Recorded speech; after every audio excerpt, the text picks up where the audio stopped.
To Sumeru, our next objective should be to head to Sumeru City and find a way to meet with Lesser Lord Kusanali. And speaking of Lesser Lord Kusanali, even though we haven't heard too much about her, she doesn't seem to be the same deity who abducted your sister. But even so, people call Sumeru the Nation of Wisdom, you know. If we can get a chance to meet the God of Wisdom, maybe she can give us some useful information. But, Paimon doesn't know the way to Sumeru City. Maybe we can climb up to that spot with the statue of the Seven on it. That'll give us a way better view of things. Even if we can't see exactly where the city is, at least we'll be able to check for some smaller settlements nearby.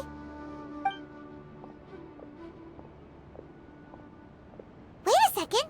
Look! There's someone up ahead! Perfect timing!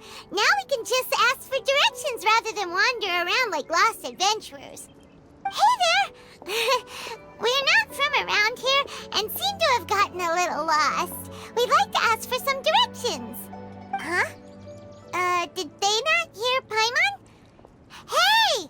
You over there! Could you give us some directions? Huh?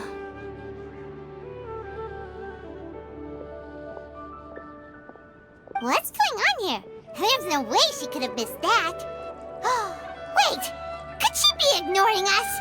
How dare she? Well, even so, she might be heading someplace where we could find other people to ask.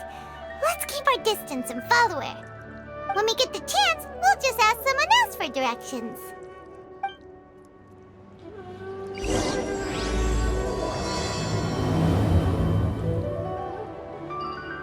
Come on, let's follow her. Just keep quiet and make sure she doesn't notice us.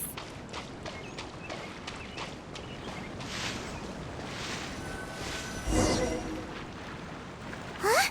She just walked near that small waterfall and then suddenly vanished. Let's go take a closer look.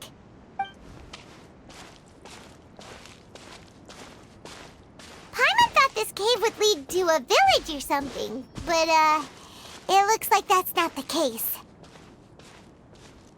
Look, she's sitting over there. Wait, she couldn't possibly be living here, could she? What should we do now? Do we try asking her for directions again? All right, then. It's not like we have anyone else we can ask. Even if she's not very friendly, we just need her to point us in the right direction. That's all.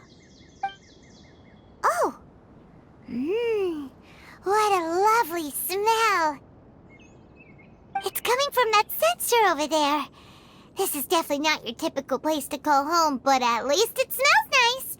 Maybe living here wouldn't be too bad after all.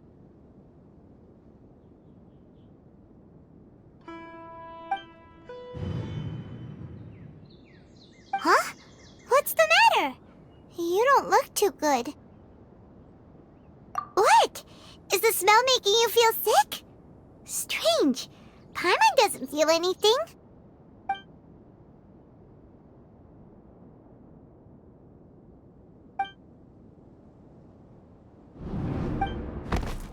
What's happening? Traveler? This is no time for a nap.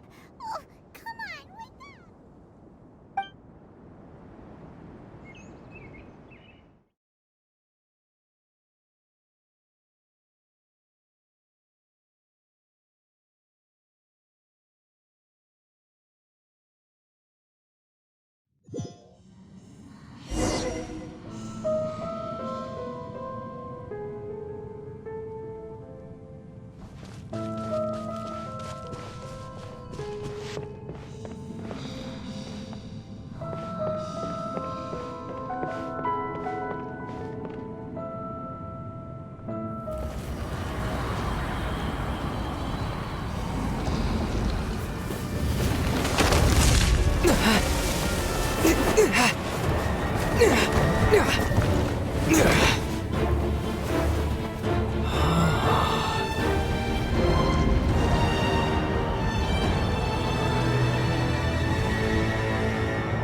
Yes, you can relax. Believe me, Master is extremely knowledgeable. If he says that he's going to be alright, then there's absolutely nothing to worry about. Oh, are you awake now? Oh, thank goodness! Traveler, you're finally awake! Well, we're at... Good question. Where are we? Paimon was in such a panic when you passed out that she even forgot to ask what place this is. This is Gandharvaville. It was originally built by scholars from Sumeru as a place to rest in the rainforest. Now it's mainly used by the forest rangers as a base of operations. My name is Kale. I'm a trainee forest ranger. My master and I found you passed out during our patrol, so we brought you here. Oh, no things are necessary. I didn't do anything really. By the way, how are you feeling now? Any discomfort? Oh, that's Master's herbal medicine you're tasting. He gave you some while you were unconscious. Before I forget, Master mentioned you should take more medicine once you wake up.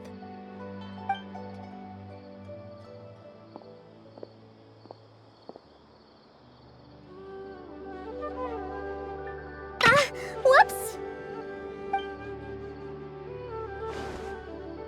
Kale, what's the matter? Were you trying to retrieve the medicine? As I've already told you, you must be careful with these. All right, I'll get it for you once I'm finished here. Sorry, Master. Now, the guide to Avidya Forest's edible fungi is clearly posted on our bulletin board. But if Farbode forgets which mushrooms to avoid one more time, I'll have no choice but to leave the guide somewhere a little more visible. Like right smack on his forehead so others can remind him to be careful. Right? This is the second time he's come down with food poisoning this month. I'll be sure to give him a good talking to. Yes, please do. If, on the off chance, Farbode simply enjoys having little imaginary fairies dance before his eyes, then we'll just let him be. But the next time he requires any of our medicine, be sure to charge him accordingly.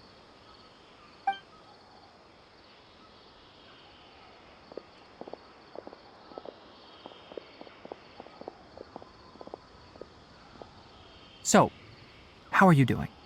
Feeling better? Oh, this is my master, Forest Watcher Tainari. He is chief officer over all the rangers here in Gandharvaville. I already informed Paimon about the reason you fell unconscious earlier. But now that you're awake, let me explain it for you as well. It is common practice for Sumeru scholars of certain darshans to dedicate themselves to training and meditation in isolated areas, particularly the nearby forests. While meditating, they use a certain incense known as spirit borneol to help calm their minds as they enter a state of deep rumination. In hopes of asking directions, you two followed a scholar named Hypatia into her cave. The incense you smelled inside was the spirit borneol I just mentioned. That incense typically has no effect on most people, But for a very select few, it can have profound effects on one's cognition, as you experienced firsthand. Does that make sense? Very good. Now, answer me this. Did you feel anything after passing out? Say, any out-of-body experiences? Or did you see anything while unconscious?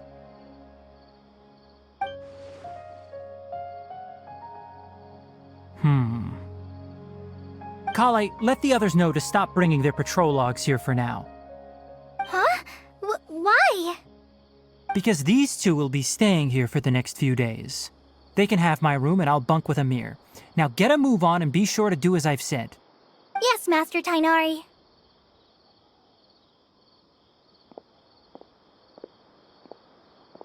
Wait, hold on a second. Can you tell us what's going on? Sure, let me fill you in. I originally planned to send you on your way once you finished your medicine. However, it appears now that you should stay a while longer in Gandharvaville for further observation while you recuperate. Further observation? No need to be hasty. As long as you have the capacity to judge between right and wrong, I promise that you'll understand the gravity of the situation once I explain everything to you. Based on what you saw after smelling the incense and losing consciousness, we can conclude that you experienced a powerful hallucination, which suggests your mental state is not in the best of shape. If you're skeptical, have a whiff of this. Whoa, are you okay? You're experiencing a similar sensation as when you passed out, aren't you? So even though your condition is stable as of now, if I were to haphazardly let you leave, it's highly likely that you'd suddenly pass out again somewhere else. The rainforest is home to many fierce animals and hazardous areas. If something were to happen to you again, I'm afraid you might not be so lucky. For now, I suggest you continue taking your medicine each day and avoid wandering off on your own. At least until you stop having adverse reactions to this kind of smell, okay? Good. Now continue resting while I fire up another bowl of medicine for you.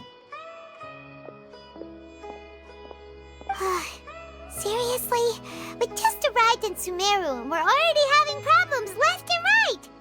Paimon knows we're set on meeting Lesser Lord Kusanali as soon as possible, but you really don't look too good.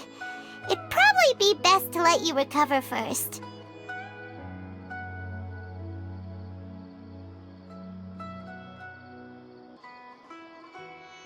Hey!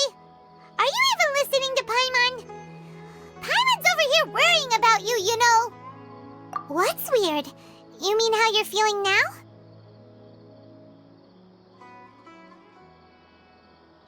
You mean the vision of tree roots and red skies you saw? But if those weren't hallucinations, what could they be?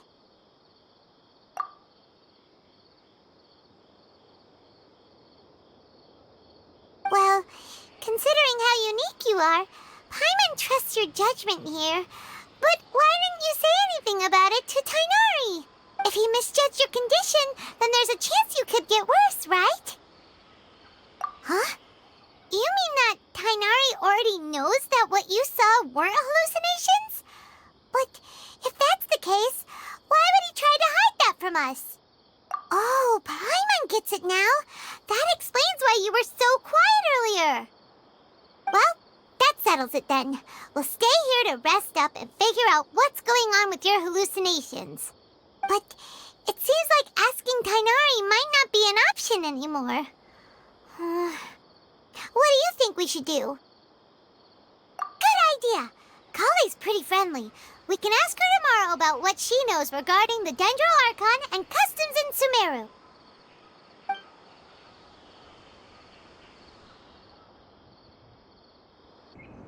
Rise and shine! Come on, it's time to go find Kale!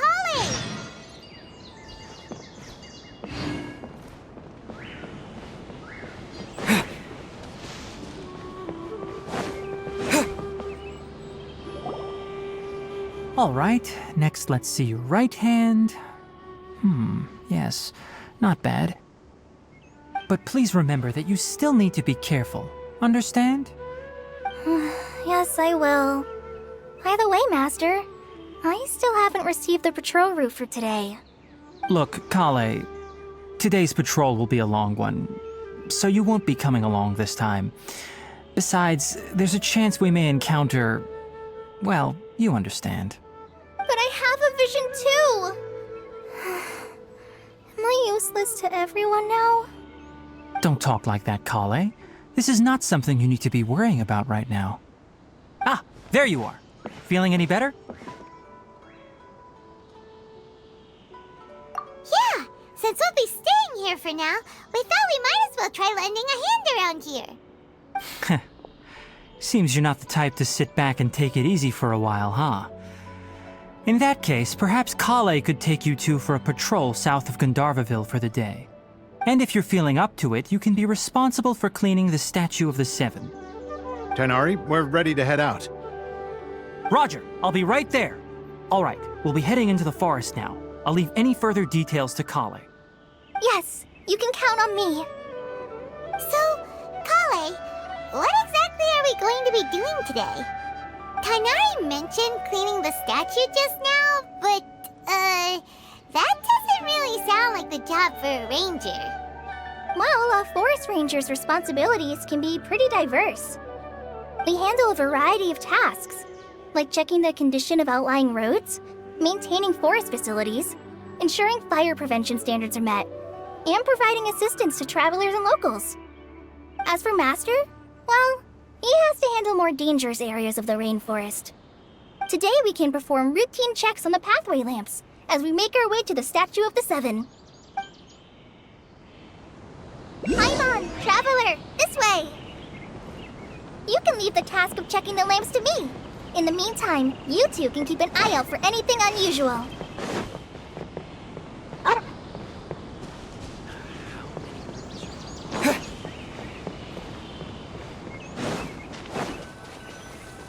Nothing wrong with these two lamps. Let's move to the next ones. Oh, this lamp seems to be getting a little wobbly. Let me make a note of it.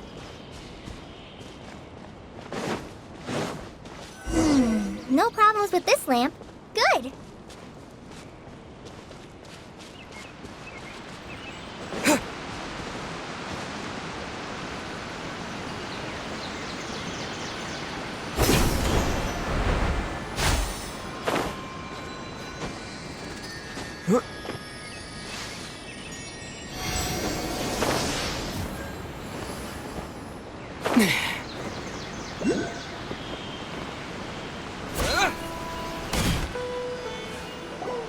The Statue of the Seven is up on top of that large rock formation.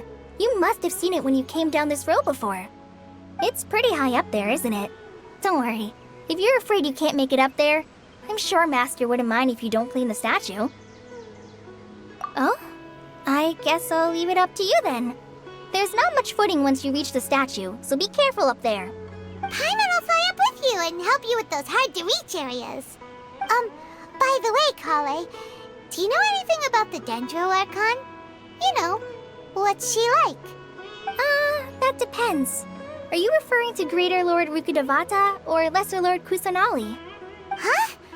Greater Lord Rukkhadevata? Oh, is that the name of the former Dendro Archon? Uh-huh. Greater Lord Rukkhadevata was Sumeru's first Dendro Archon. She created the rainforest as well as the wall of Samiel around the desert. Her works provided a means of peaceful living for everyone. To the people of Sumeru, she's not only a symbol of wisdom, but also of power and kindness. Unfortunately, she disappeared in a great calamity that occurred a few hundred years ago. According to what Master has told me, the sages later found the newly born Dendro Archon and whisked her back to Sumeru. To celebrate the reinstatement of their lost deity, the sages dubbed her Lesser Lord Kusanali and let her reside in the sanctuary of Sarasthana. Uh-huh. Then what happened? Well, and then... I'm not too sure what happened, to be honest. Huh? You're not too sure? But aren't you from Sumeru? Yeah, I'm from Sumeru. Maybe it's difficult to discuss this topic with strangers. If that's the case, then don't worry, we understand. No, it's not that. I'm not trying to hide something from you. Besides, I don't consider you two strangers. Because you two know Amber, right? Wait, Amber? You mean... Yes, that's her. I once lived in Mondstadt for a while, and she helped me a lot during that time. You could even say that she helped me become a new person. There's no one like Amber. She lives life to the fullest while always adhering to her strong sense of justice. She's ready to answer the call for action at any moment, but is also very understanding of others. She's like the spark that lights the fire in everyone's heart around her. If you ask me, she's a prime example of a true outrider. She's the first person anyone coming to Mondstadt will meet.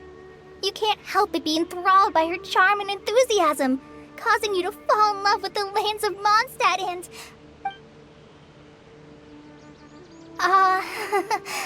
sorry. Paimon thought the work of Outriders was a little different from what you just described, but one thing's for sure, you really like Amber. Sorry. I was rambling on just now. It must have sounded kind of weird. It's alright, Kale.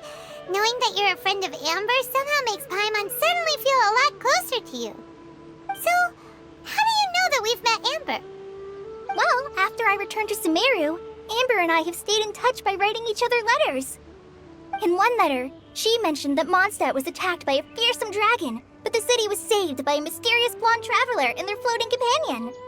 I knew you two were the ones she mentioned in the letter the moment I saw you. But, considering everything you've been through that day, I thought it'd be inappropriate to bring it up. Ah, so that's how you knew. Yep, so please know that you two have my complete trust, really.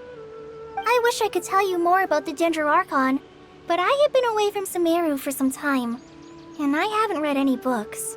Sorry. That's alright. You've already helped us a lot.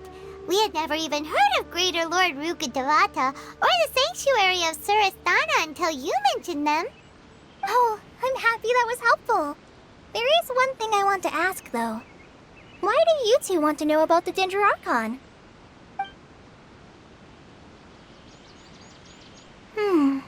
So that's why you're here. Thank you for telling me your story. Don't mention it. We are friends after all, right? Alright, we have a statue to clean. You both have my thanks. While you two are up there cleaning, I'll go ahead and inspect the forest canopy. Let's meet back here shortly.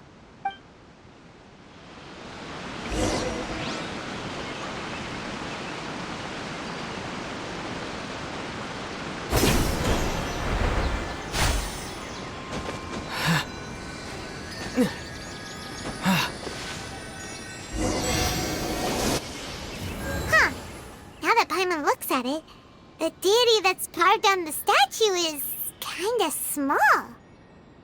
Do you think she's supposed to be Greater Lord Rukkhadevata or Lesser Lord Kusanali? You might be right. The statue does look kinda old. Well, anyway, we'll have to figure that out later. Let's get started on cleaning the statue. Paimon will fly up and take care of the top, and you clean everything below.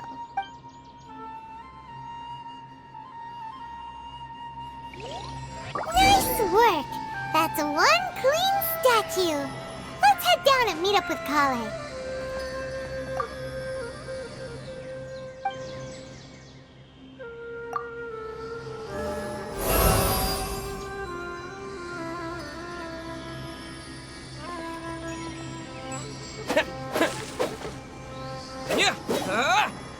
Scatter!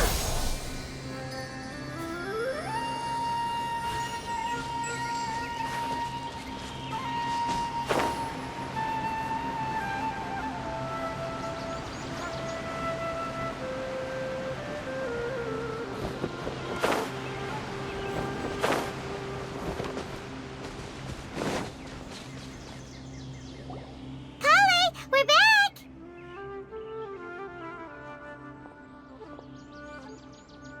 Welcome back! You must be tired after all that climbing. Let's take a little break. I brought some fruit and water for us. Yay, food! What kind of goodies did you bring? Hey, don't be a party pooper. It's not like Kale is a stranger or anything.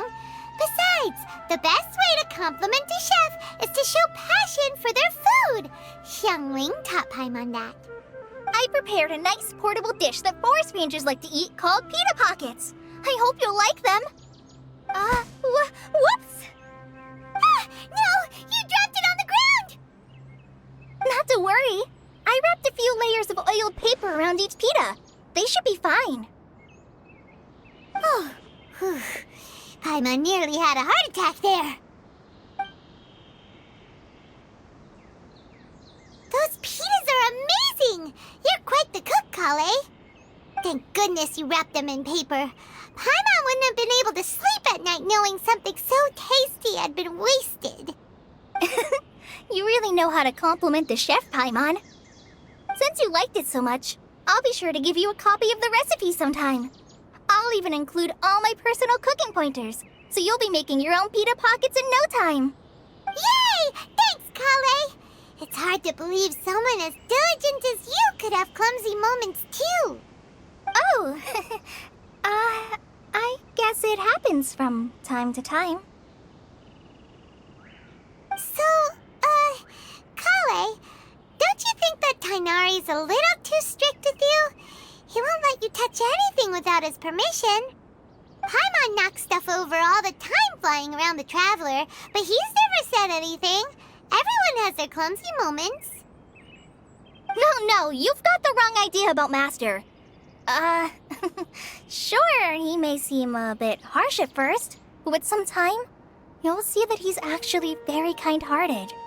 I've heard the veteran rangers say that Master is from some ancient and mysterious race that is known for their cunning wit and reclusive nature, but Master is actually very kind at heart. Oh, by the way, you've heard of the Academia, right? Well, there's a group called,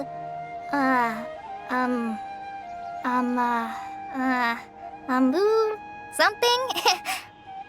Well, anyway, because Master does a lot of research on plants, sages from the Academia have written him many times, inviting him to take up an official position there. But Master declines their offers every time, saying, Sumeru City is too noisy. It'd be bad for my ears. I know, right? I've always wanted to pet them too. Anyway, Master could have easily left the rainforest to take up a position at the Academia, but he chose to stay here instead as a forest watcher, helping the locals every day and passing on his knowledge to trainees. In fact, Master's the one who taught me how to make pita pockets. Really? Paimon would have never guessed that. Oh, speaking of Tainari, he was the one who took care of you after finding you passed out yesterday. He even carried you all the way here. Paimon's still kinda upset, though. He kept scolding Paimon the entire way here. Oh no, I'm sorry. Master might have been overreacting a little. But, it's mostly because Paimon wouldn't stop yelling, Why, oh why, is he going to die? It probably started to get under Master's skin after a while. Hey! Don't laugh! Paimon was genuinely concerned about you.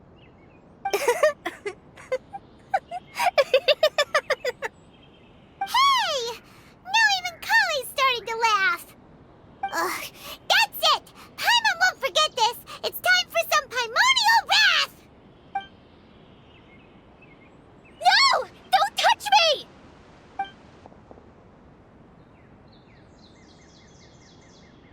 Oh, sorry, Kale. Paimon didn't mean to scare you. No, I just... Kale, are you okay? What's the matter? No, I'm... I'm fine. I'm sorry. I must have startled you both reacting like that. Oh, well, it's getting late now. Let's hurry back to Gandharville. I think Master and the others should be back by now, too. Huh? What was up with Kale just now? And why is she in such a hurry all of a sudden? Look, she's practically running back. Paimon can't even see her now.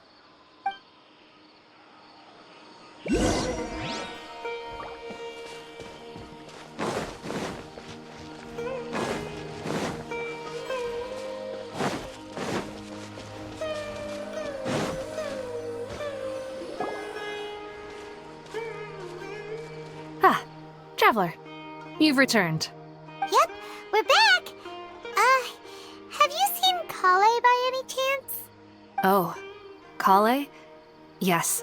I saw her go into her room just a moment ago. Oh, okay. Guess we'll just have to wait and talk to her tomorrow then.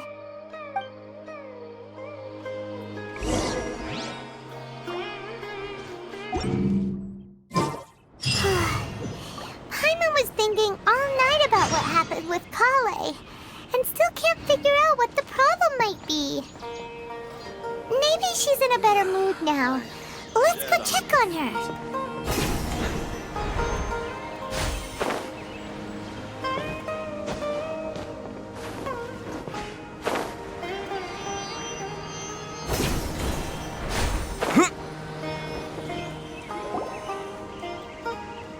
Ah, it's you two. I was just about to go look for you. Huh? Tighnari? What are you doing here? Where's Kale? I came to check on Kale's condition. To put it simply, she's not well. You mean she's sick? How could she be... Oh, wait a minute. Could it be because of what Paimon did yesterday? No need to worry. Something as small as you could never harm her. This sickness is something that Kale has been dealing with for some time. Kale has been more excited than usual since you two arrived. A little too much so, to be honest.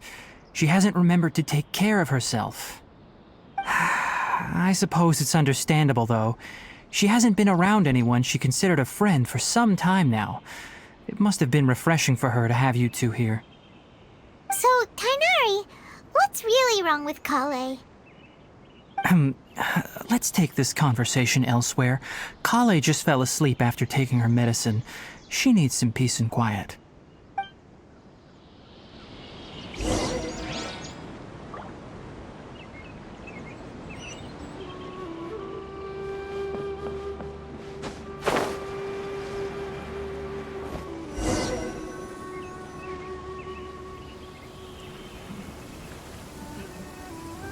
All right, let's continue our conversation here, shall we? To be honest, I hadn't realized that you're that honorary knight from Mondstadt until Kale told me just now. I've also heard all about your deeds in Liyue and Inazuma. So, just to clarify, what I'm about to tell you about Kale is not because of who you are or your past feats. Instead, I am going to tell you because, well, because Kale asked me to. And honestly speaking, I was against Kale revealing her past to you. But she insisted, saying you two treated her with sincerity and as a friend. So now she wishes to reciprocate the gesture. So, Tighnari, what exactly is wrong with Kale? You said this is something she's been dealing with for some time. Just how serious is it? Right. Ever since she was a child, she's been afflicted with a disease called Elazar. Elazar? Yes, it's a disease unique to the lands of Sumeru. It is characterized by dark and hardened scales that form on the body. At first, the afflicted may only feel mild numbness on the affected area of the skin. However, as the disease progresses, one may begin feeling fatigued and even experience peripheral paresthesia. In its final stages, the disease strips a person of the ability to control their own body, and they effectively become completely immobile. That sounds terrifying. Wait, hold on. So when Kale seemed to be acting a little clumsy earlier, it was because... Correct. That would be the effects of Elazar, which is precisely why I do not want her carrying or holding anything, lest she ends up hurting herself. With appropriate treatment, the disease can be effectively controlled before it progresses to a more serious stage. However, there is unfortunately still no true cure for Elazar. Nevertheless, Kale's mother still hoped that there was something out there. She handed Kale over to an organization known as the Fatui after one of their members lied and said they had a cure. What? The Fatui? Ah, it appears you are already familiar with them. That'll save me some explanation. Anyway, the person who eventually rescued Kale and brought her to me for care said that she had been given to a harbinger known as the Doctor. I have no idea how this doctor managed to do it, but her case of Elazar was completely stable for all the years that Kale was with them. However, Kale's days with the Fatui were anything but pleasant. Kale is a resilient individual and always tries to appear cheerful, but her experience with the Fatui has left deep scars. Even now, she can still feel deathly afraid of someone touching her. Oh, Paimon had no idea Kale's been through so much suffering. Oh, by the way, Paimon, Kale wanted me to tell you that she's sorry for scaring you yesterday. She also wanted both of you to know that she's sorry for hiding her illness. She doesn't need to apologize. None of this is her fault at all. Well said. I hope you'll get a chance to tell her that in person the next time you see her. Kale once thought that it would be impossible for her to have any real friendships. I trust that you two will never let my trainee experience such emotional pain again. Don't worry, Tainari. We'll take good care of her. Well, it's not too serious at this point. She overexerted herself the last couple of days, which is what led to her breakdown this time. As long as she has taken her medicine and gets plenty of rest, she should get better. Though, I must admit that Kale's condition was much more stable when she first arrived here in Gandharvaville. She was interested in the work of the forest rangers the moment she saw us.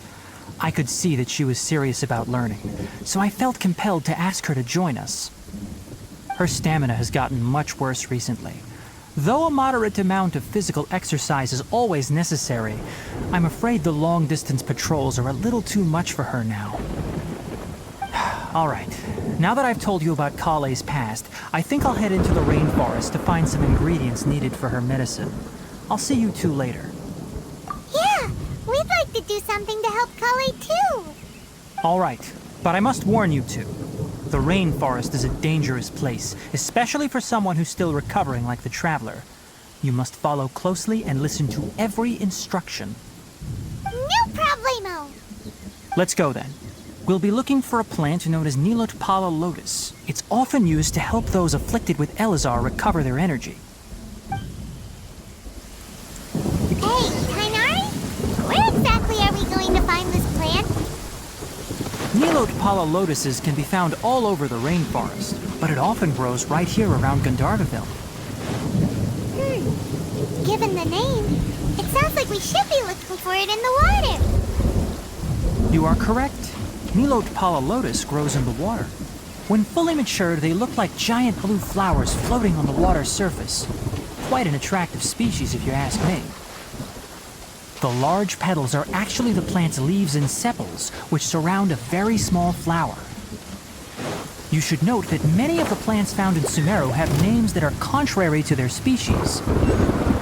Take the Kalpalata, for example. The plant is not a lotus at all, but rather a vine. And then there's the Sumeru rose, which is not a rose, completely contrary to its name.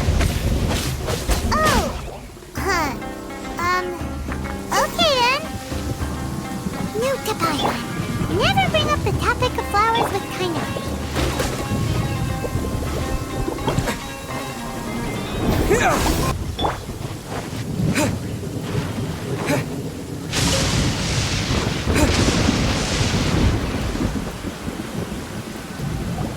There should be Nilotpala lotuses growing somewhere in this area. Let's split up and begin searching. If you could manage to gather 4 of them, that would be sufficient. We'll rendezvous here once you've gathered the needed amount.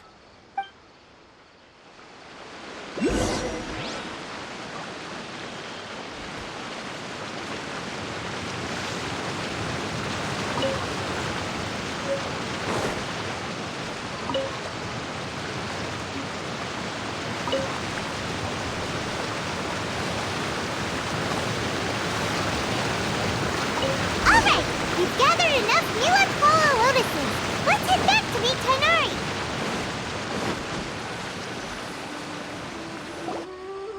Hey, Tighnari! We found the lotuses you requested. Let me take a look. Good, very good. These are all excellent quality. I'm quite glad you two came along. Your exploration experience helped save me a lot of time here. It seems we even have enough time to stock up on some other things I need. Hey, Tighnari! Oh, Tighnari! Someone's calling your name. They're dressed like a forest ranger. Ah yes, that's Amir and the others. But didn't they just set off not too long ago? What are they doing back so early? Let's go find out what's going on.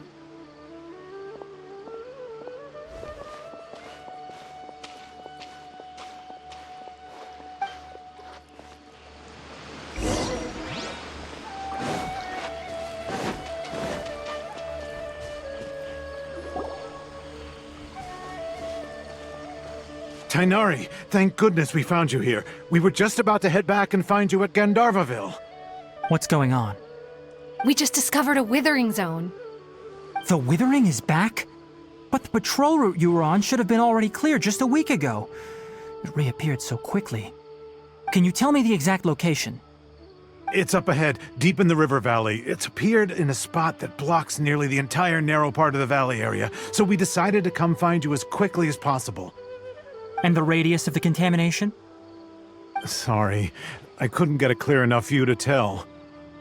No one in our patrol team had a vision, and it appeared to still be spreading, so we didn't risk getting any closer. Okay, I understand. You made the right decision.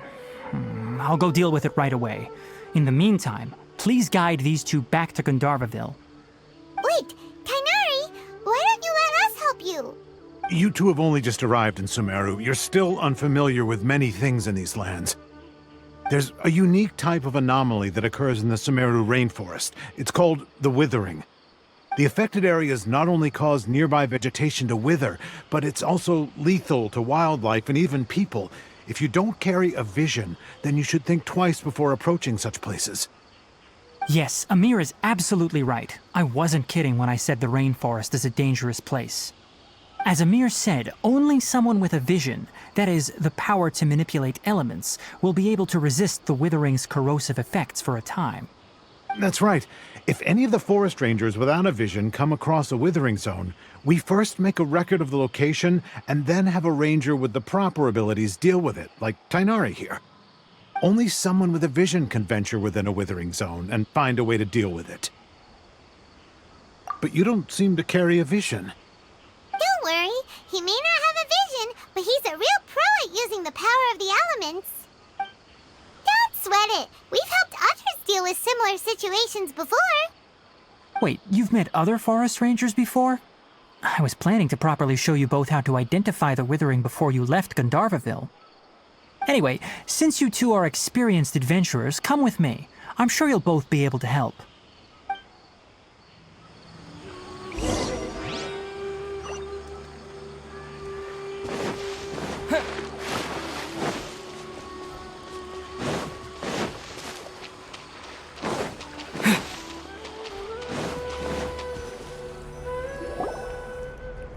Hey, look! That gloomy area over there looks like a withering zone. Even though Paimon's seen one before, it's still kinda scary. All right, Traveler. We're about to enter the Withering Zone. Since you already have experience dealing with these things, you should already know what to do. But please remember, don't push yourself. If at any point it becomes too much, return outside the zone and take a breather. It could become a matter of life and death. You ready then? Let's go.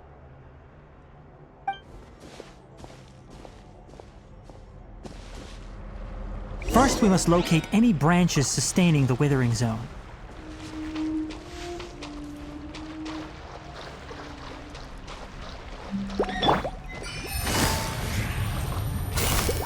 Gotcha! Scatter! By royal decree! Gather!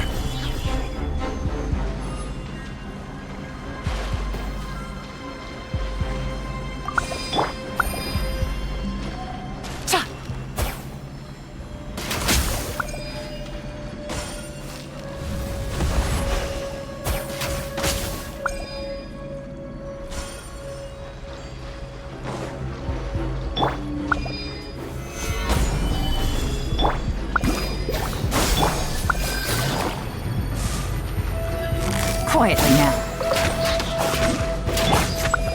Oz, reveal thyself!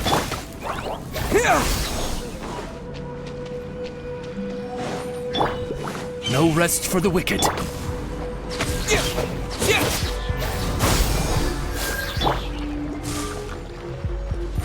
Busted.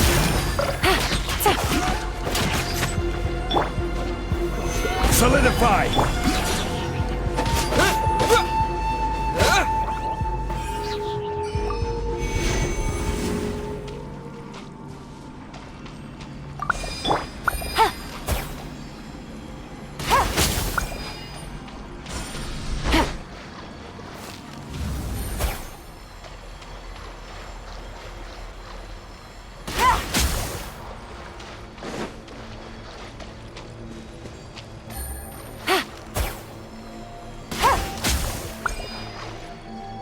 Great work. Now that all the branches have been cleared, we'll need to take care of the tumor. Propagate! By royal decree! Now, destroy the tumor of the withering!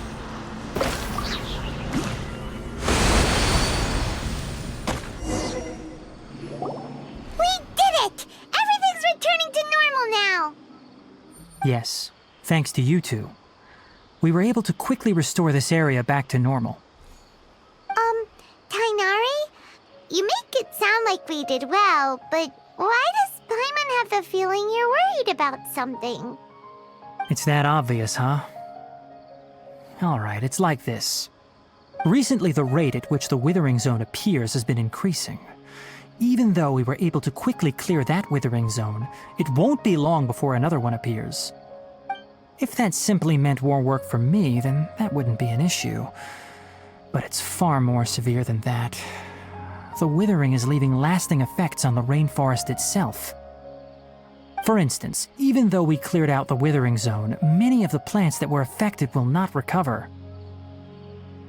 This presents a crisis for the ecosystem itself. Many plants in the rainforest are already in decline, directly impacting the wildlife that depends on those plants. And most disturbingly, as the appearances of withering zones have started to increase, Kale's case of Elazar has also become more serious. Huh? Well, why's that? I'm still not sure of the exact reason. However, I've received word from acquaintances at the academia that similar cases are being reported for patients with other conditions. No, none that we know of. The withering has been recorded in Sumeru for millennia. It's said that it originates from the depths of the world. By the way, have you heard of Irminsul before? Irminsul is a tree located deep beneath the surface. Although it isn't like any tree we know in a biological sense, you can basically think of it as a large tree that grows downwards rather than upwards. I'm sure you've heard of ley lines, right? They're like the roots of Irminsul, spreading and extending from a massive cavern deep underground all the way up to the surface.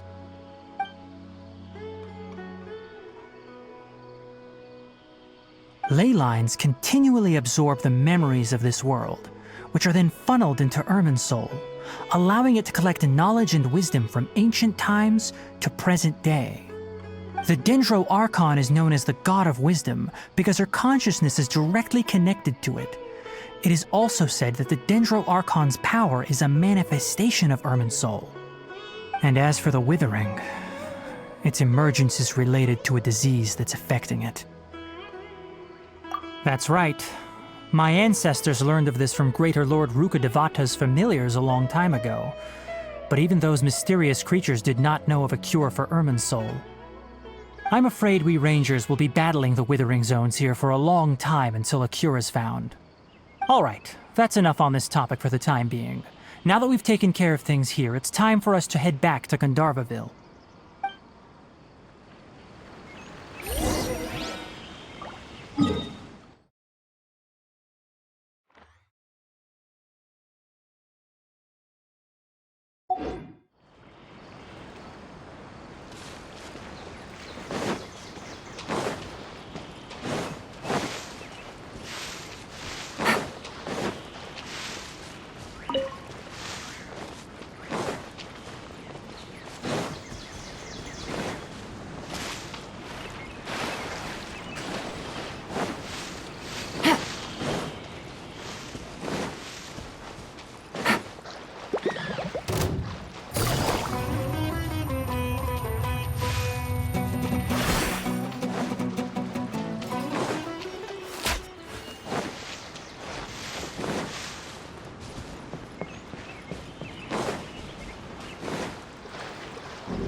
Yeah.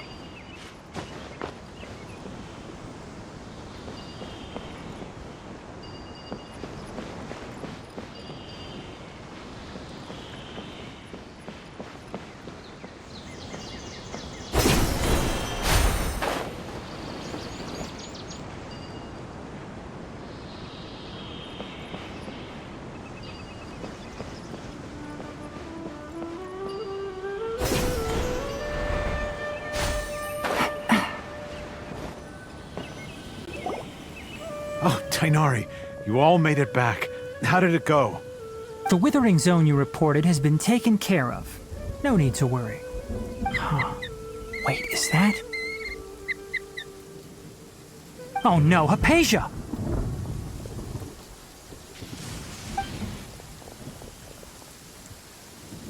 Huh? What's wrong, Tainari?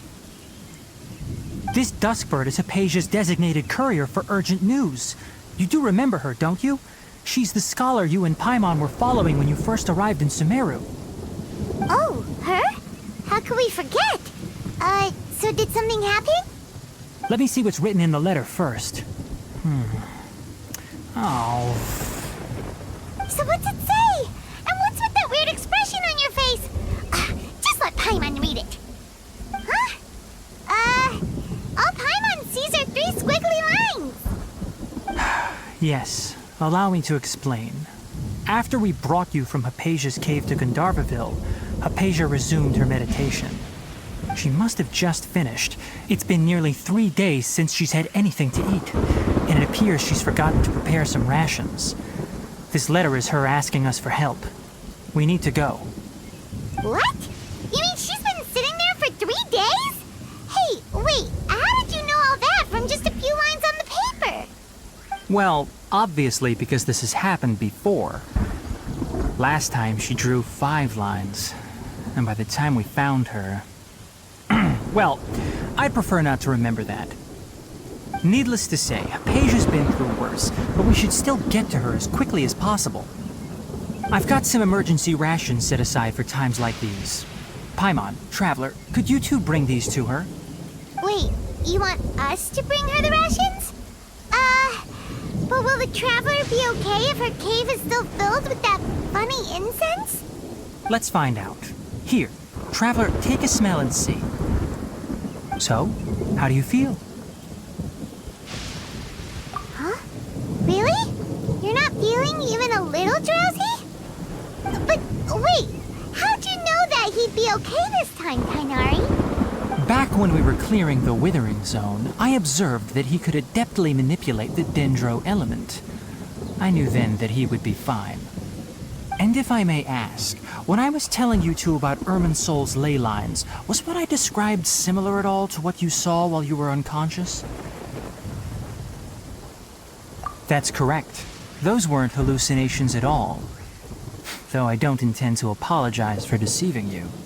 Because what you saw is of significant importance. Not just for the nation of Sumeru, but the entire world of Tevat.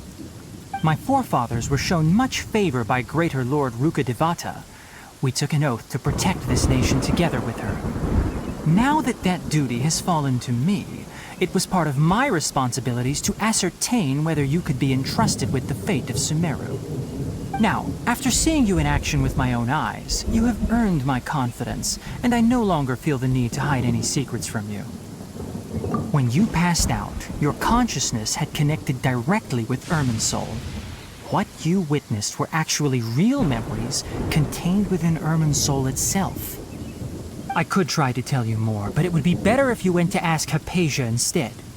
Her focus on meditation and use of Spirit Borneol are aimed at establishing a connection with Irminsol, just as you did. That sounds nice and all, but will she really help us? Seriously, she completely ignored us the last time we tried talking to her. That was because when you ran into her, she was in a special phase of her training. During that time, she must avoid communicating with others. Please, wait here for a moment.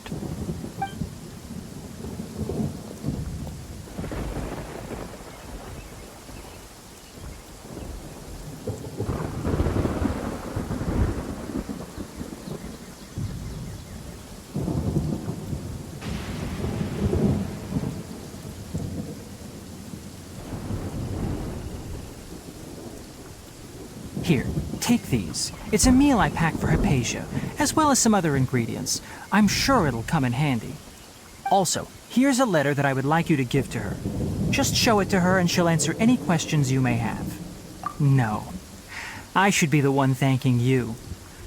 You've both been a great help these last few days.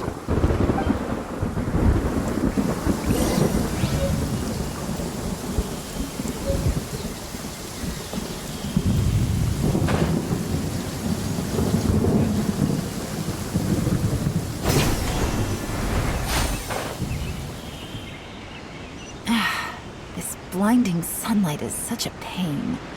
No way I can get a nap in this weather.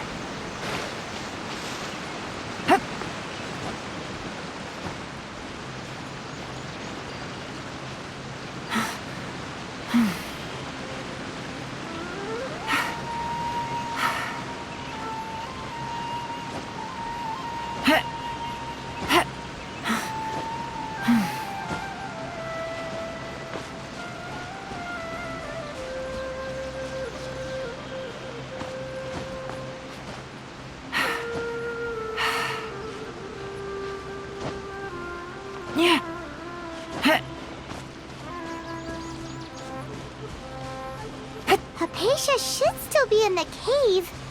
Let's go inside and see how she's doing.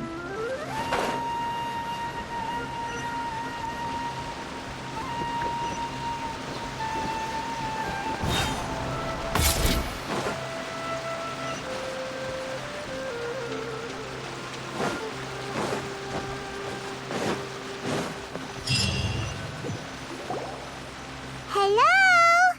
Hypatia?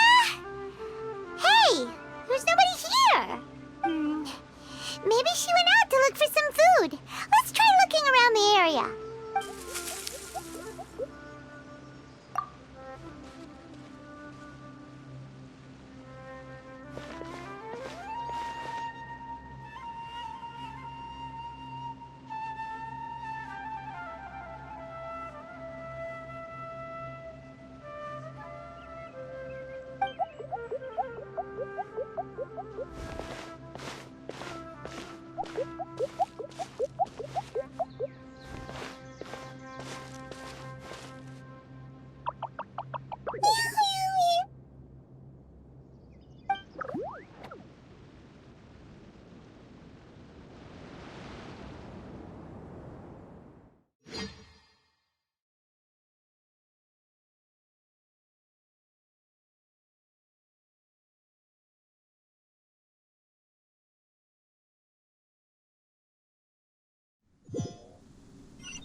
Hypatia, are you alright? So hungry. Eat water. There's no way we can get her to eat in her current condition. Let's try finding some water first. Huh? Wait, why does it look super foggy outside all of a sudden? Anyway, let's go look around.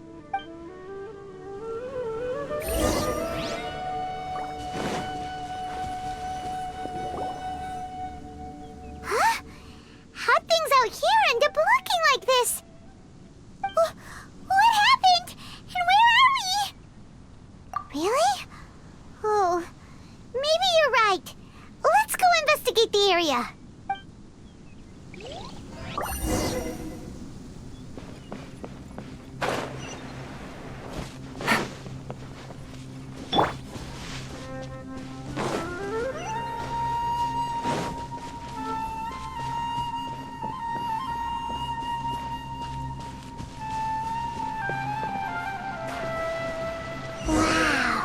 This place is huge!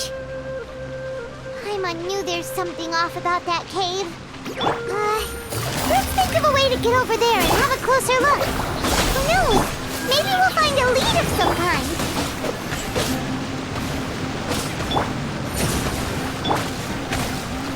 Gather!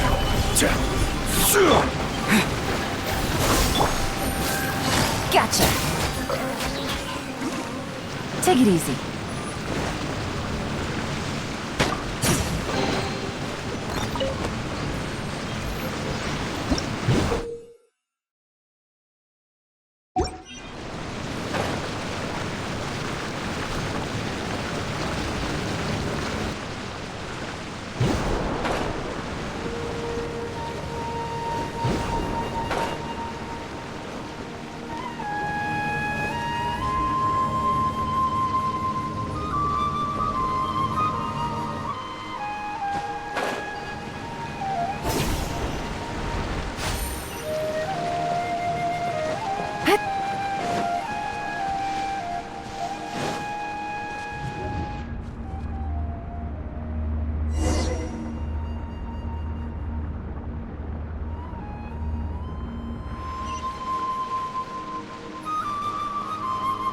Huh? What happened just now? Why'd everything around us suddenly change?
Busted.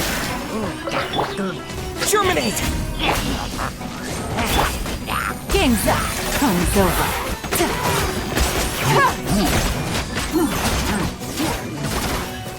Quietly now. Stabilize!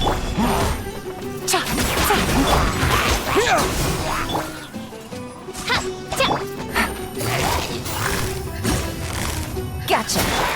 This is order.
What in Tibet is going on here? This place is getting weirder by the minute. Hey, what's the matter? You don't look so good.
we meet again, traveler. The Abyss Herald!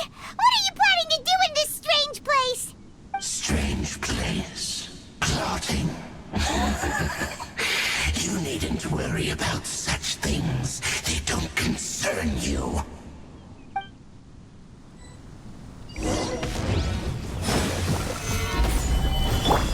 Propagate! Busted. By royal decree! Here comes the catch.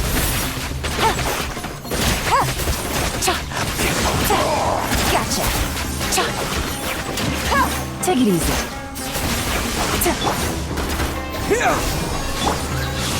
Gather! Shadow Raven! Let night fall! Propagate!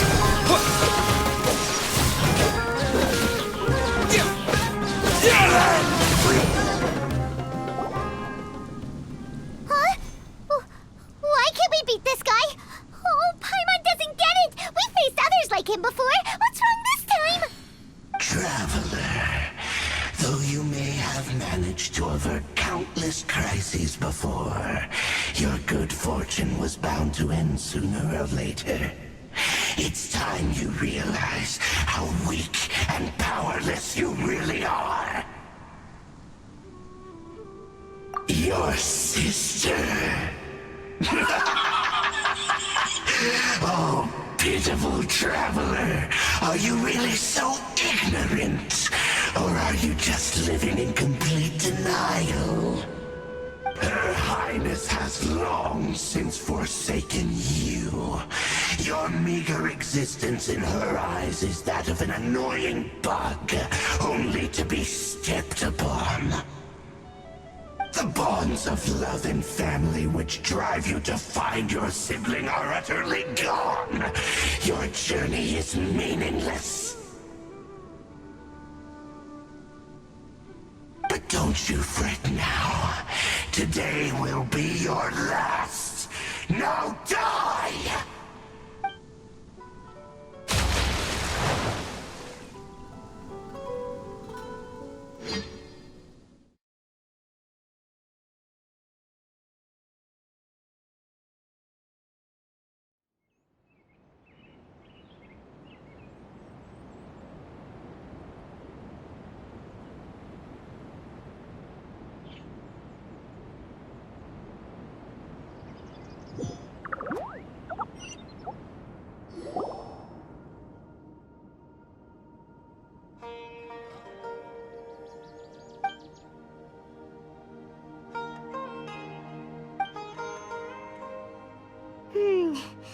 What do we do?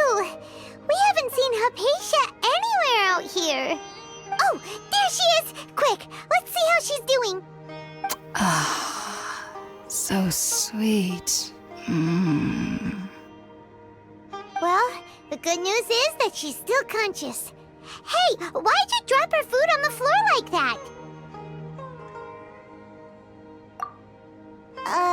Are you okay? That's really not like you. Anyways, we can talk about this later. We better make sure she's alright first.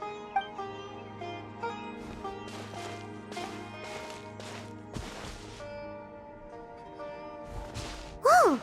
Wait a sec. Look at all this fruit lying around her. We can put that to good use.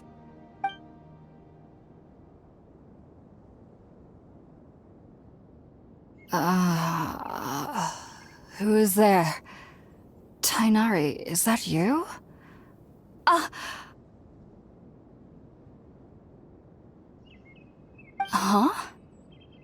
It's okay. You can relax, Hypatia. Tainari sent us here to bring you some food and water. Here, we have a letter that he asked us to give you.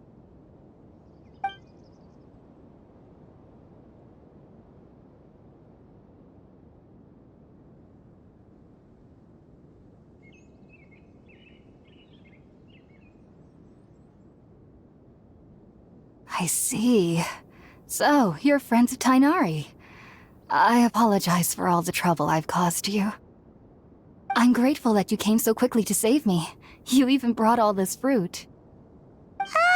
Well, actually, we didn't bring the fruit. It was already here when we arrived. We were kind of wondering about that, actually. When we found you here, there was all this fruit lying around and even some juice dripping from your lips. How did you end up like this anyway? Oh, really? I seem to understand now. All the fruit was likely from my, neighbor. Must have come by and saw me like this. Your neighbor? You mean there's someone else living nearby? Oh? So you're able to see them too?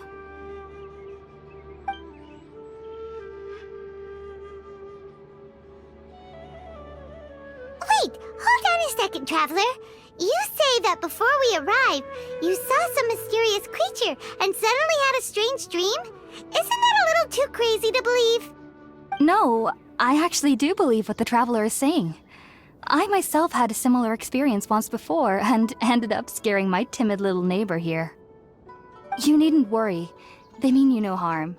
They only dragged you into the dream because they hoped to buy themselves a little time in order to scurry away. So, Hypatia, just what kind of creature is your neighbor exactly? I'm not sure what it's called, to be honest. But I do know that they have some sort of deeper connection with the Dendro Archon. I know this because the first time I saw them was also the exact day my consciousness was able to form a connection with Irminsul. Even after I opened my eyes and stopped meditating, my heart was still pounding, and my mind was racing with all the knowledge that I had touched. And at that very moment, I suddenly noticed a small figure at the opening of the cave. In my curiosity, I began to walk over to the creature. They must have already been used to me living in the cave, because they didn't seem to mind me approaching them. They just kept doing whatever they were up to.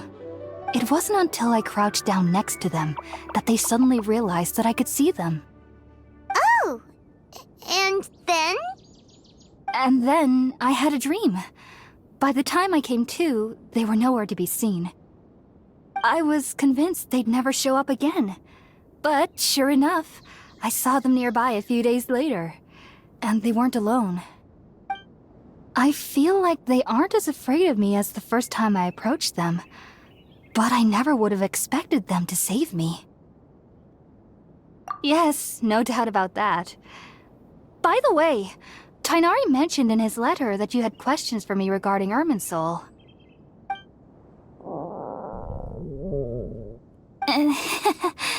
Sorry about that. Sounds like just drinking juice still isn't quite enough for my stomach. Well, if somebody hadn't dropped the food earlier... Anyway, looks like we'll need to prepare something ourselves. Besides, Paimon's getting hungry too. Let's eat first and talk about Irminsul later. Alright, we're up, Traveler. Today's menu will feature Sweet Madame and a radish veggie soup. You'll love them, Hypatia. They're our specialties after all. Sounds good. I've never tried any dishes from other nations before. I certainly look forward to it. It's been so long since I've had a decent meal, too. To be honest, the last time had to be when Tighnari came to visit.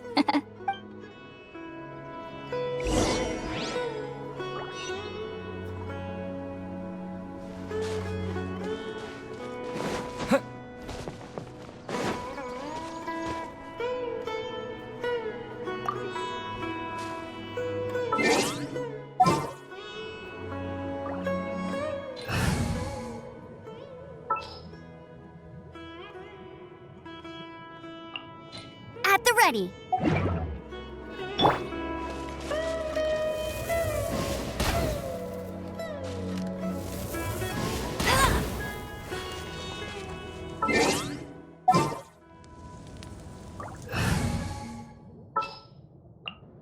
In the name of the princess.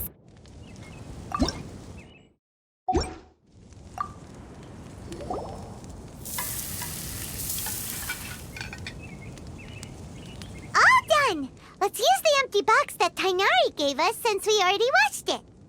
Oh, it smells amazing! And the box is a nice touch, too! Let's go serve this up and start eating with Hypatia!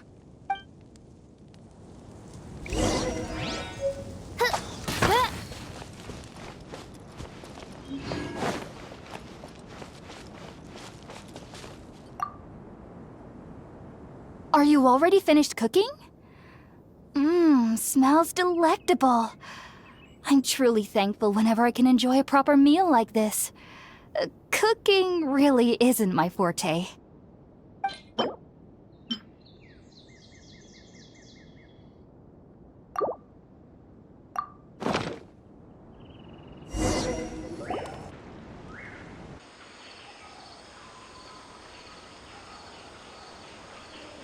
Even though everything you mentioned was in Tighnari's letter, it's still hard to believe you were able to connect with Irminsul immediately after smelling Spiritborn eel for the first time. It took me nearly 3 years before I could do so, and everyone at the Academia even lauded me as a genius. You should know that some researchers spend their entire lives without ever successfully connecting with Irminsul as you have. So why does this incense allow people to connect to Irminsul? The ingredients used to make Spiritborn ale primarily consist of plants created by Greater Lord Rukkhadevata. These special ingredients are conducive to heightening our senses to the Dendro Archon's power. Since the root of the Dendro Archon's power lies within Irminsul, we can occasionally tap into her powers to peer into the depths of the earth. Naturally, anyone who can establish a connection with Irminsul in their first ever attempt must be a person of great understanding. Makes sense. But Paimon's got a question. Why was he sensitive to the smell of those plants for such a long time? That was primarily due to his body's unique constitution. Stimulated by the incense, he could perceive the Dendro Archon's power and experienced a sensory overload, hence the adverse reactions. Taking in any scent similar to the ingredients of Spiritborn ale would cause adverse effects. Not to worry, though. It appears you've already fully recovered. Technically, your body should still be sensitive to the powers of the Dendro Archon, but unless you're using intentional meditation techniques, the scent of Spiritborn ale should no longer trigger such reactions. Whew. Well, that's a relief. I must admit, I am quite envious of your abilities. Even if it meant suffering from pounding headaches for the rest of my life, I'd consider it worthwhile so long as I could connect with Irminsul at will. Whoa, you're really serious about this whole thing, aren't you? I am a researcher after all. As a member of the Ritaoist Archon at the Academia, my main area of research is the stars and their connection to the fate of living beings. But there is still so much we don't know, especially regarding the mysteries that lie in the starry skies. Which is why I must turn to the all-knowing Irminsul for answers. If only my perception wasn't so limited. Unfortunately, I cannot guarantee that my every attempt to attune with Irminsul will be successful, or that doing so will leave my consciousness intact. I am currently in the stage of training known as Satyavada life. Many researchers in Sumeru have lost their minds while seeking to attune with Irminsul during this stage. Sages have said that Irminsul contains divine knowledge, and touching such knowledge without the proper preparations and abilities will only lead to one's mind caving in on itself. That's why we meditate alone. We need to ensure that our minds will be calm while minimizing the possibility of involving anyone else. Whoa, so knowledge from Irminsul could be super dangerous. Don't you ever feel afraid of the risk, Hypatia? Of course I do. Especially during nights that are pitch black with no moonlight, and dead silent without even the sound of insects. However, I've been feeling better as of late. I don't get as scared anymore knowing that I have a little neighbor living nearby. I believe that being able to see them is a sort of blessing from the Dendro Archon. But what's strangest of all is that they're clearly an envoy of the God of Wisdom herself, and they have the curious power to make people dream. What's so strange about that? It doesn't sound so out of place for a divine being, does it? Well, it's strange because nearly nobody in Sumeru can ever dream. Huh. Is that true? Yes, well, to an extent. Only children can dream in Sumeru. Adults, however, never do. The sages say that wisdom implies rationality, but that which occurs in dreams is often neither rational nor logical. Yes, if one struggles with anxieties, those emotions could influence their dreams. The fact that the people of Sumeru do not have dreams is seen as a blessing by the sages. They believe that Greater Lord Rukkhadevata, the god of wisdom, is keeping us away from the foolish delusions you encounter in your sleep. I was born into a family of scholars in Sumeru City. Ever since I was a child, my parents would always tell me that I'll know I've grown up once I stop dreaming.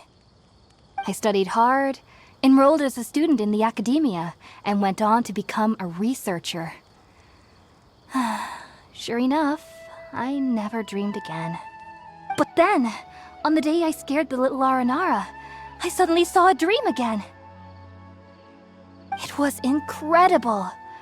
Though I don't exactly remember what I saw, I clearly recall the feeling. I suddenly felt like I was a child again.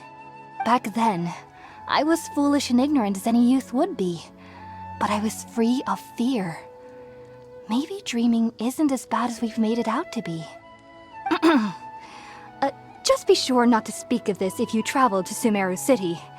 They'll look at you as if you've lost your mind. So, do you have any thoughts about the things he saw when he connected with Irminsul?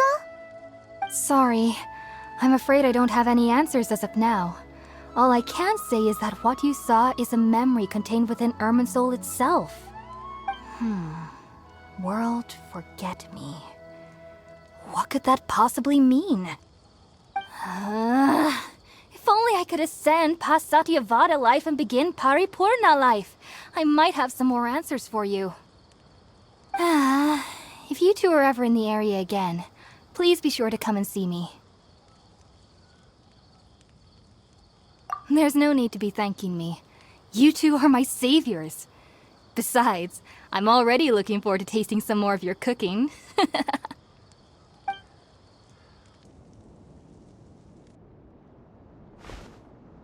Now that we know Hypatia is alright and had the chance to ask her some questions, Paimon thinks it's about time to head back to Gandharvaville.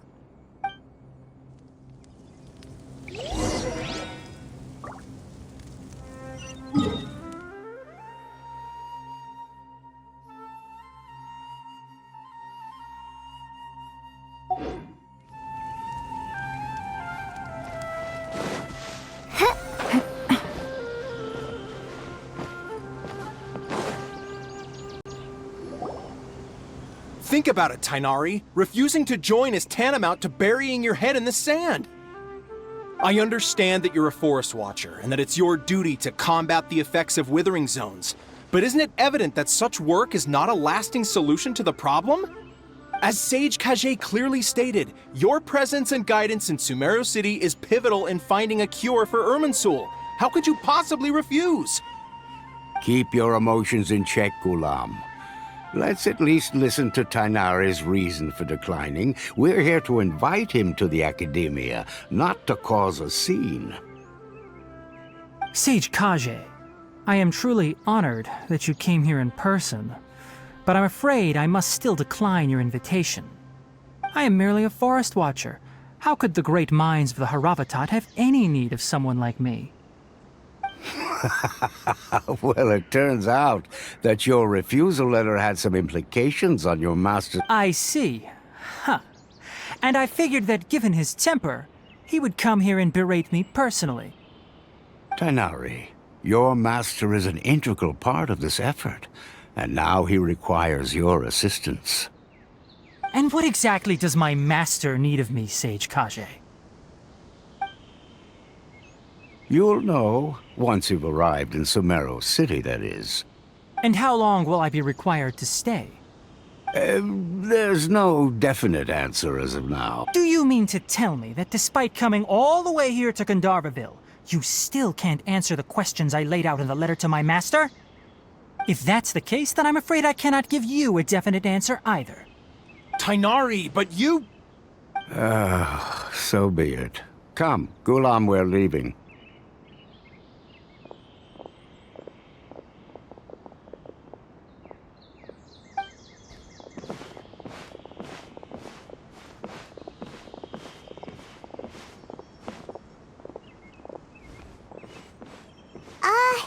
Tighnari, what was that all about? It's nothing. Some people from the academia wanted me to go to Sumeru City to assist them with a project, but I had to refuse on account of all my responsibilities here.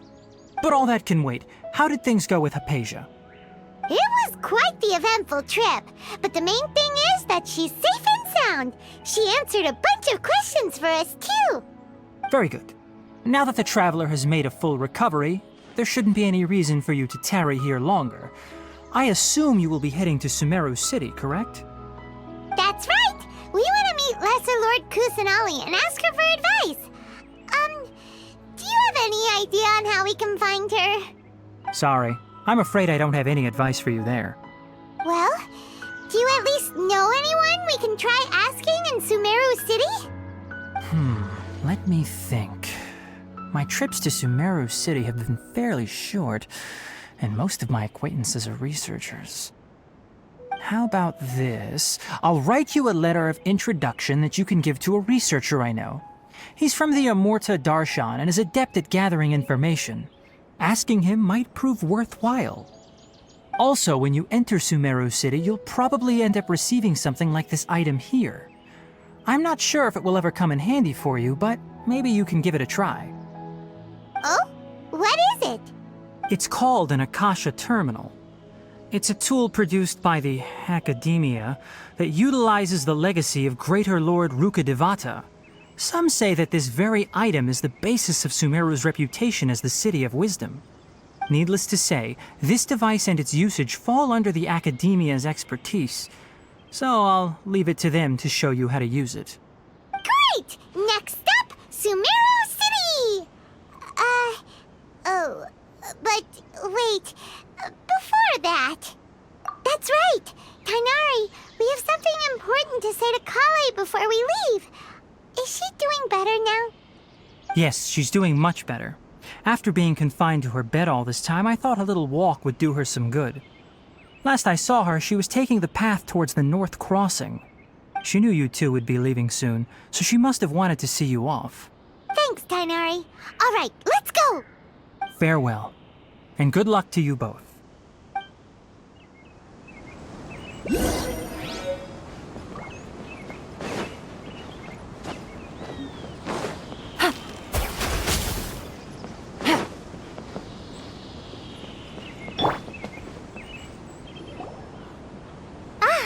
I've been waiting for you two.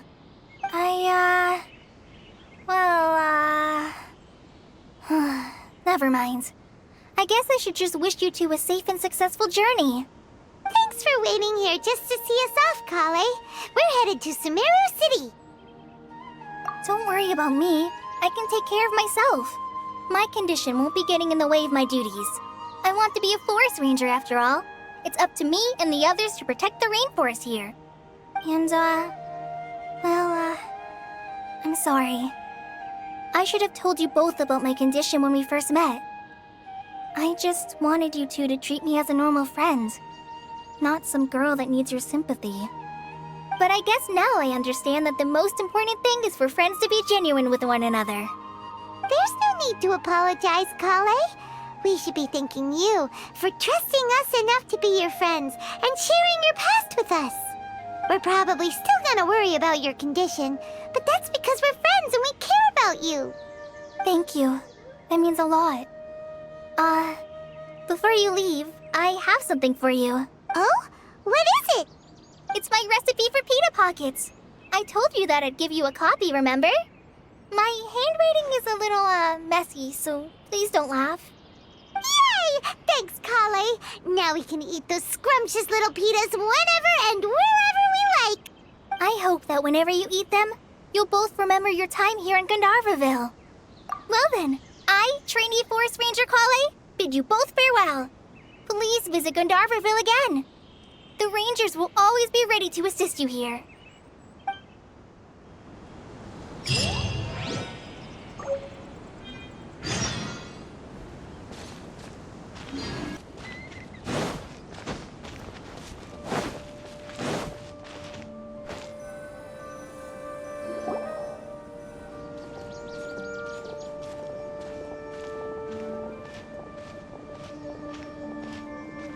Sumeru City! We finally made it! Oh, did you see that? When those people entered the city, something on their heads lit up. One moment, please, you two. It appears this is your first time visiting Sumeru City. Oh, yeah, that's right. But how did you know that? Because there's currently no information on either of you in the Akasha. But no need to worry, that won't prevent you from entering the city. In fact, the Academia conveniently provides each traveler to Sumeru City with a device. Perhaps you two have heard of the Akasha before. It's our beloved Greater Lord Rukkhadevata's lasting legacy, a treasure trove of collected knowledge.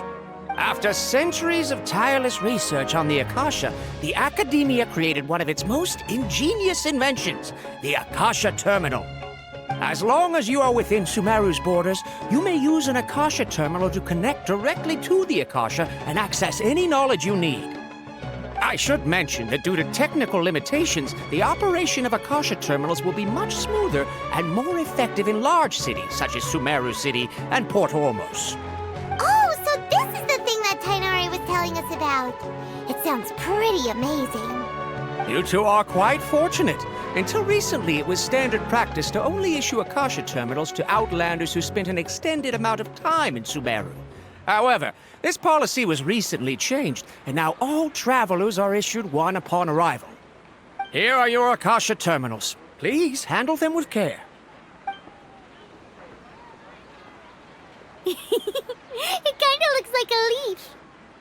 To activate it, simply hold it in your hand and say the following phrase to yourself. May the mighty God bless us with their voice of wisdom. Oh, since this little doodad lets you access knowledge, maybe we can use it to find a way to meet Lesser Lord Kusanali. Let's give it a try. Ahem. May the mighty God bless us with their voice of wisdom.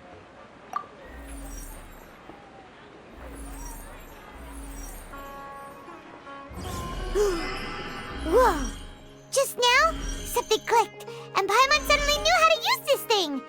It seems all we need to do is concentrate on what we want to know, and bam! You get it. Oh, that'll come in real handy. Exactly. That is the power of the Akasha. And with that, let me officially welcome you both to Sumeru City. May the wisdom of the Dendro Archon always be your guide. Okay, now that we're in, we can check the Akasha about Lesser Lord Kusanali. Let Paimon try. 500 years ago, the sages found a newly born deity from within some scorched ruins. The deity now resides in the sanctuary of Surasthana. Seems pretty similar to what Kali was telling us.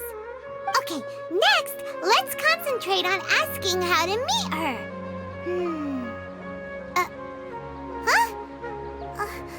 Paimon doesn't sense anything. The Akasha didn't respond to Paimon's question. Oh, come on! Ugh. Focusing on this question feels like when you have something you're trying to remember and it's on the tip of your tongue, but you just can't think of it. Ugh. Paimon's brain is exhausted. Oh, smart idea. But what are you going to ask it?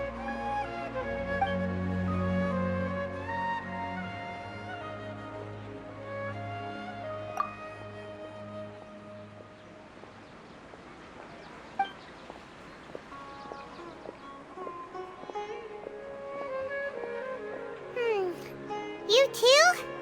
Well, glad it's not just Paimon.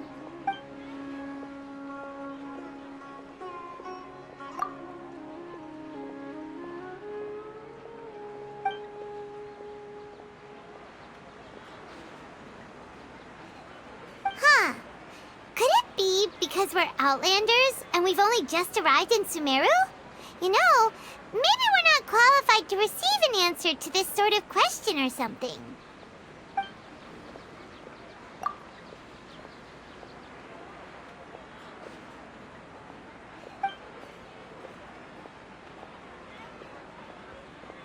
Uh-oh. Paimon's getting all teary-eyed all of a sudden. It feels like the people of Sumeru really missed their Archon.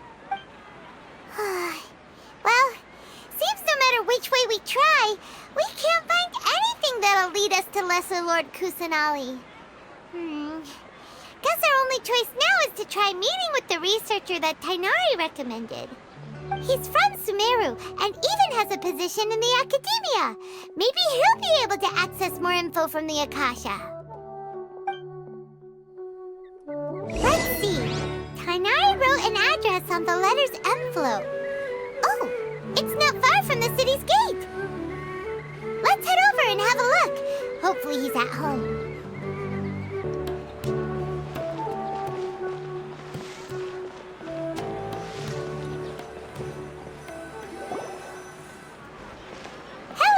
Are you Rohawi? Yes, that's me. Can I help you? Great! You see, Tainari sent us here and... What? Tainari? Please, there's no need to say anything, really.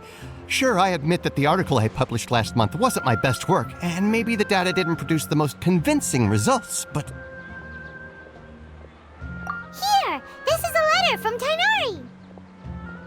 Oh, let me see. Oh! Ooh, what a relief. You two nearly scared the life out of me. So you two just have some questions for me? Seems even Tainari acknowledges my innate ability for procuring information. So, what is it you two would like to know? We want to meet with Lesser Lord Kusanali. Do you know a way we can do that?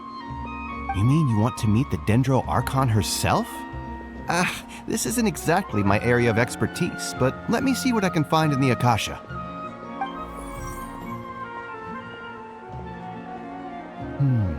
Sorry, the Akasha didn't respond to my query. What? You too? But what about your abilities for getting information and all that? Paimon was sure you'd be able to access more info than we did. Well, as I said, this isn't my area of expertise. I am but a lowly researcher, so the Akasha doesn't see a need for me to know more about the Dendro Archon. All I know is that ever since Lesser Lord Kusanali returned to Sumeru, she's never left the Sanctuary of Sorasthana or made a public appearance. Huh. Didn't expect her to be such a mysterious figure. The Dendro Archon is somewhat of a recluse. Perhaps she just doesn't want to entertain visitors, which would explain the lack of information in the Akasha. But then what can we do? No need to worry just yet. I'm only hypothesizing here. You could certainly try asking around and see if anyone else has ideas. And besides, you two should consider the bright side of things. Not being able to see Lesser Lord Kusanali may not be a bad thing. In this world, there will always be information you cannot obtain from the Akasha and things you can never accomplish. Knowing when to yield is a form of wisdom. Take me, for example. It's a miracle if my brain cells can spit out one paper every 3 years.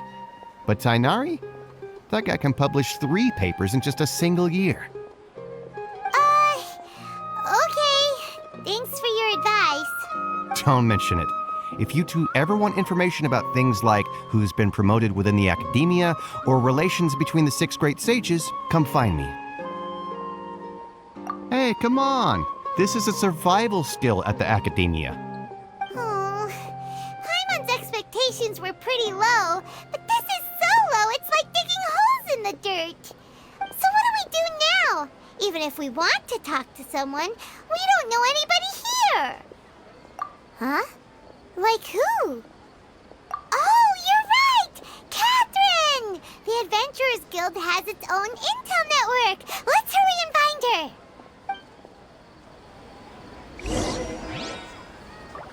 Watch out for pickpockets. I've been handed all the cumbersome tasks again.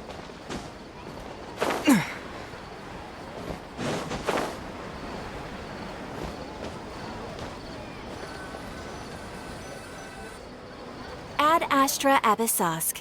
Hello, Traveler and Paimon. Catherine, we need your help with something. Understood. The Adventurers Guild is always ready to serve you. With what do you require assistance? We want to meet with Lesser Lord Kusanali. Do you know a way we can do that? You two wish to meet with Sumeru's Archon. Understood. Please wait.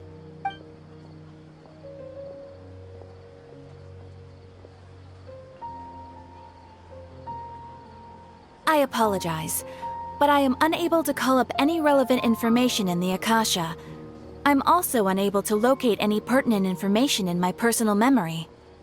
Aww, another dead end. Well, if Catherine can't help us, then we really don't know anyone else to ask now. Please do not worry. I may know of someone who can help you two. In Sumeru, the Adventurers Guild does not serve as the vanguard of information. Rather, there are numerous active mercenary groups collectively known as the Eremites. They take on various contracts and work all across Sumeru, so they naturally accrue intelligence. An Eremite brigade called the Corps of 30 is in charge of Sumeru City's defenses. Not only are they the oldest brigade, but they are responsible for managing and coordinating the affairs of all other mercenary brigades. Corps of 30? What a weird name.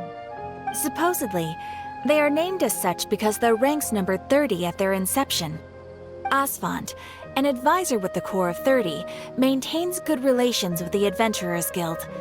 Though he's already retired, he and his words carry great weight within mercenary circles. If you'd like to get in contact with him, you can find him at the Corps of 30's headquarters, the Citadel of Rexar. You're welcome. I wish you two the best of luck. We look forward to your exploits in Sumeru. All right, off to the Citadel of Rexar we go!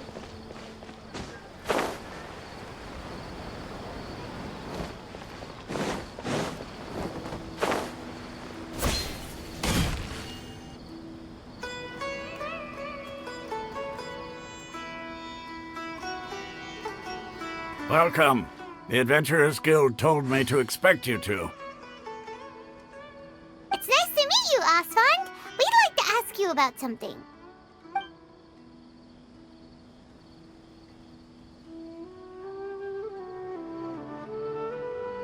I see. So, Catherine's the one who sent you this way. Ha! It's true that the Eremites' network is vast, but even I can't help you meet the Dendro Archon. Wait, seriously? That's it? Afraid so. The Eremites aren't terribly religious, so we don't know much about divinities. As far as the Akasha goes, we can access even less than you. We originally came from the desert. The gods there died off long ago. Since those days, we've used our own two hands to carve out a living. We don't beg gods for their aid. It isn't just us, though. If you ask me, I think most in Sumeru aren't interested in Lesser Lord Kusanali. Oh? Why's that? Just take the Academia, for example. They're the ones who truly rule Sumeru. Although they believe in gods, most of them only care for the late Greater Lord Rukkhadevata. In their eyes, she was the one who founded Sumeru and gifted us with the Akasha. Lesser Lord Kusanali just happened to inherit her legacy. Because of the Academia's influence, most citizens are more familiar with Greater Lord Rukkhadevata and hold her in greater esteem. Not to mention that Lesser Lord Kusanali never makes an appearance, and the Academia never announces anything about her. As far as the people of Sumeru are concerned, she's just a god that exists. And that's all. Really? Aw. After hearing all of that, Paimon sort of feels bad for Lesser Lord Kusanali. Ha! But who knows? We're all just guessing when it comes down to it. Besides, I'm sure the God of Wisdom doesn't worry about her reputation among people like us. All right. Well, thanks for the Osfond? No problem. Always happy to help out the Adventurers Guild.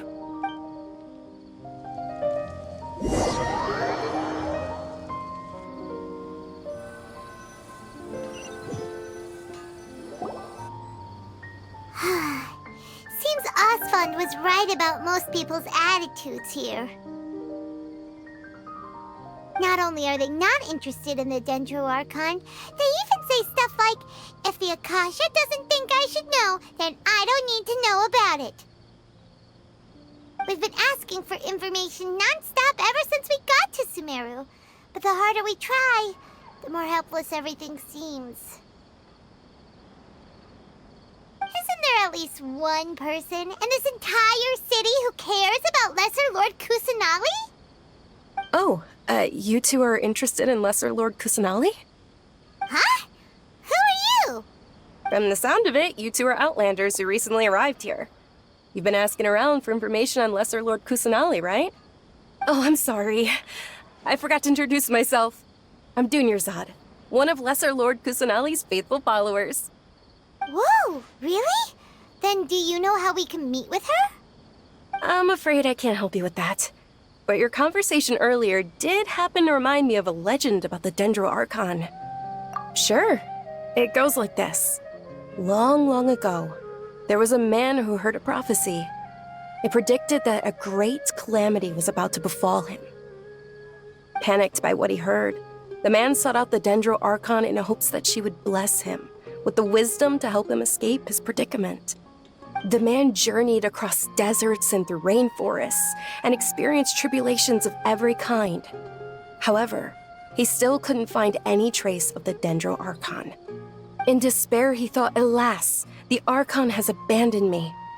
He then had no choice but to sorrowfully resign to his fate. Okay, and then what happened? And then, the calamity came. But to his own surprise, the man felt somehow emboldened by the trials of his journey.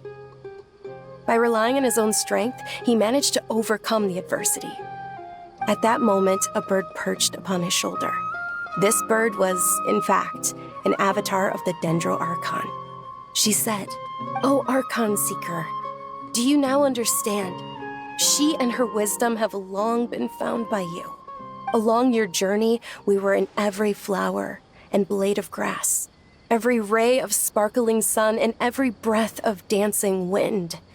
So long as you continue to think and ponder, we'll be wherever you go." Yeah, thanks for the story!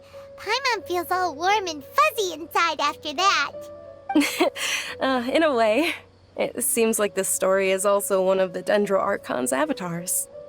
Dunyarzad, since you worship Lesser Lord Kusanali, can you tell us anything else about her?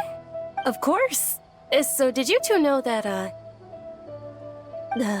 I'm terribly sorry, but it seems something's come up now. Let's chat another day.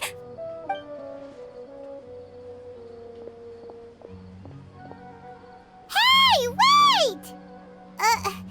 What the heck just happened? It looks like they're searching for someone. Dunyarzad was acting super nervous just now. You think they're looking for her? This stinks! We finally managed to find a lead about Lesser Lord Kusanali! We can't let them get in the way now! Let's see if we can get rid of them. Then we can catch up with Dunyarzad! Hey, have you two seen a brown-haired girl wearing a purple top and a long blue dress? We're looking for her. Did she have bandages wrapped around her wrists? Yes, that's her. Did you see which direction she went? Yeah, she went that way. Quick, after her!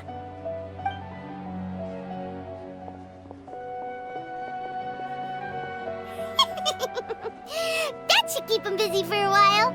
Let's hurry and find Dunyarzad.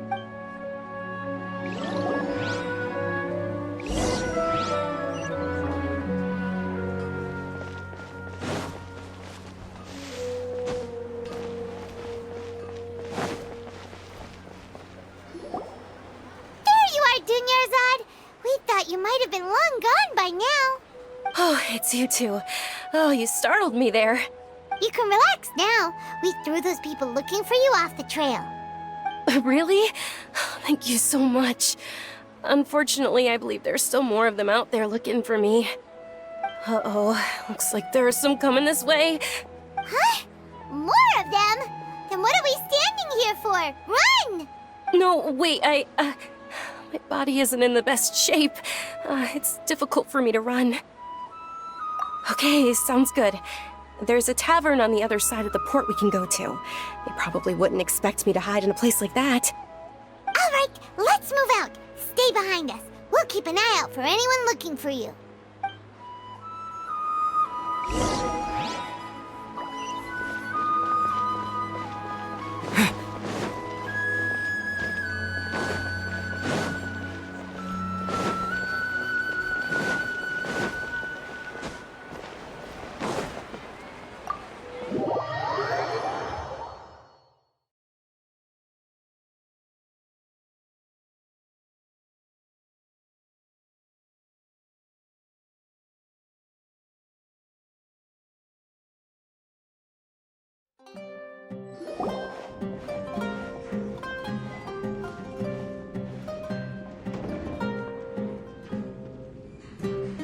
We made it.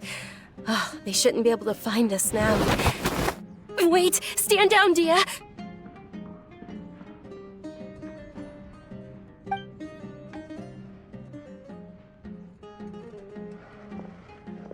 My lady, who are these two? They're travelers that I met on the street just a moment ago. They happened to notice that you were all searching for me, so they helped me hide. I see. In that case, you two should scram. There's nothing here for you. Wait a sec! Who the heck are you? And why are you shooing us away? I'm Miss Dunyarzad's bodyguard, here to see that she returns home safe and sound. My lady, let's get going. You've been gone for so long that your parents are worrying themselves sick. And if I refuse to go with you? It'd be easier for the both of us if you cooperated. But if you insist on not going, then I'll have to carry you like a sack of potatoes. Hey! Dunyarzad already said she doesn't want to go back. Why are you still pushing her? Stay out of this. You don't understand the situation. Sorry, my lady. Even though I'm your bodyguard, your parents are my employers. I have to answer to them. How much? Wait, what? How much more do I have to pay you to become your employer? So you never listen to my parents ever again. Double? A triple? Give me some time and I'll get that much. My lady, this isn't about Mora. I don't know what you think of us Eremites, but let me say this. I like Mora, but I'll never go against my principles. That's why I'm here looking for you. Sure, it's an order from my employer, but my conscience was also telling me it's the right thing to do. And knowing your health, carelessly running around like this is gonna hurt ya. For the sake of those who love you, don't be stubborn. No, you're wrong. I'm aware of my limits and I know what I'm doing. Honestly, the only people being stubborn right now are my parents. And they know perfectly well that it makes no difference if I'm at home or not. They still won't accept reality. And every time I bring this up, they just change the subject. Dia, you've been living with us a long time already. This should be old news to you. Dia, I know it hasn't been easy for Mother and Father, and I'm grateful for everything they've done for me. But there's someone else in this world I'm also grateful to. Because she saved me. The love I have for her is the same I have for my parents. This is my life and my last chance. So I want to do something meaningful. My lady, are you sure what you're doing now is meaningful? Yes, I'm sure. At least, it is to me. Fine, I won't ask you to return home anymore. But let me make something very clear. I'm only doing this because I respect your determination, not because I agree with you. Thank you, Dia. Sorry for being so rude just now. My nerves were acting up. And I even brought up your payment in such an offensive way. Don't worry about it, my lady. I did say that I like Mora. Besides, that's our next topic of conversation. Today's little excursion caused such a ruckus that every single bodyguard at the estate was deployed. It wouldn't be easy to hide things from your old man. Since this definitely won't be your last escapade, here's a little tip. You should at least make it look like your room and things are still in order when you leave. Also, you'll need someone to cover you for when you're out and about. So, I'll let you hire me, my lady.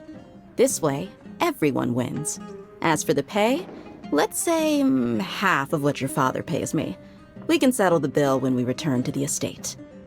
Okay, deal. Yay! Looks like they've reached an understanding. I'm fine, really. I just feel a little tired now that things have calmed down. My lady, stop trying to look tough. We're already in a tavern, so let's rest up and grab some grub. I'm sorry for worrying you two. If you don't mind, I'd like for you to join us. Sure! After you rest up, we want to hear more about Lesser Lord Kusanali.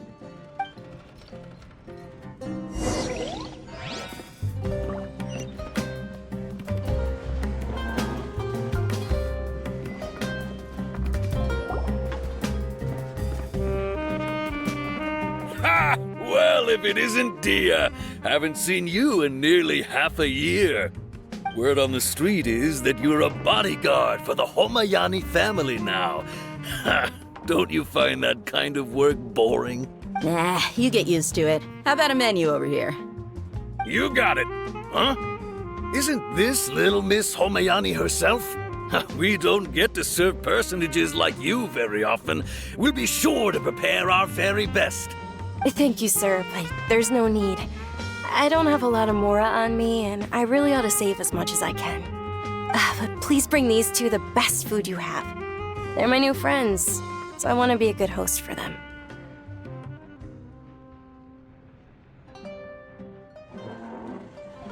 Wait, we're paying for ourselves now?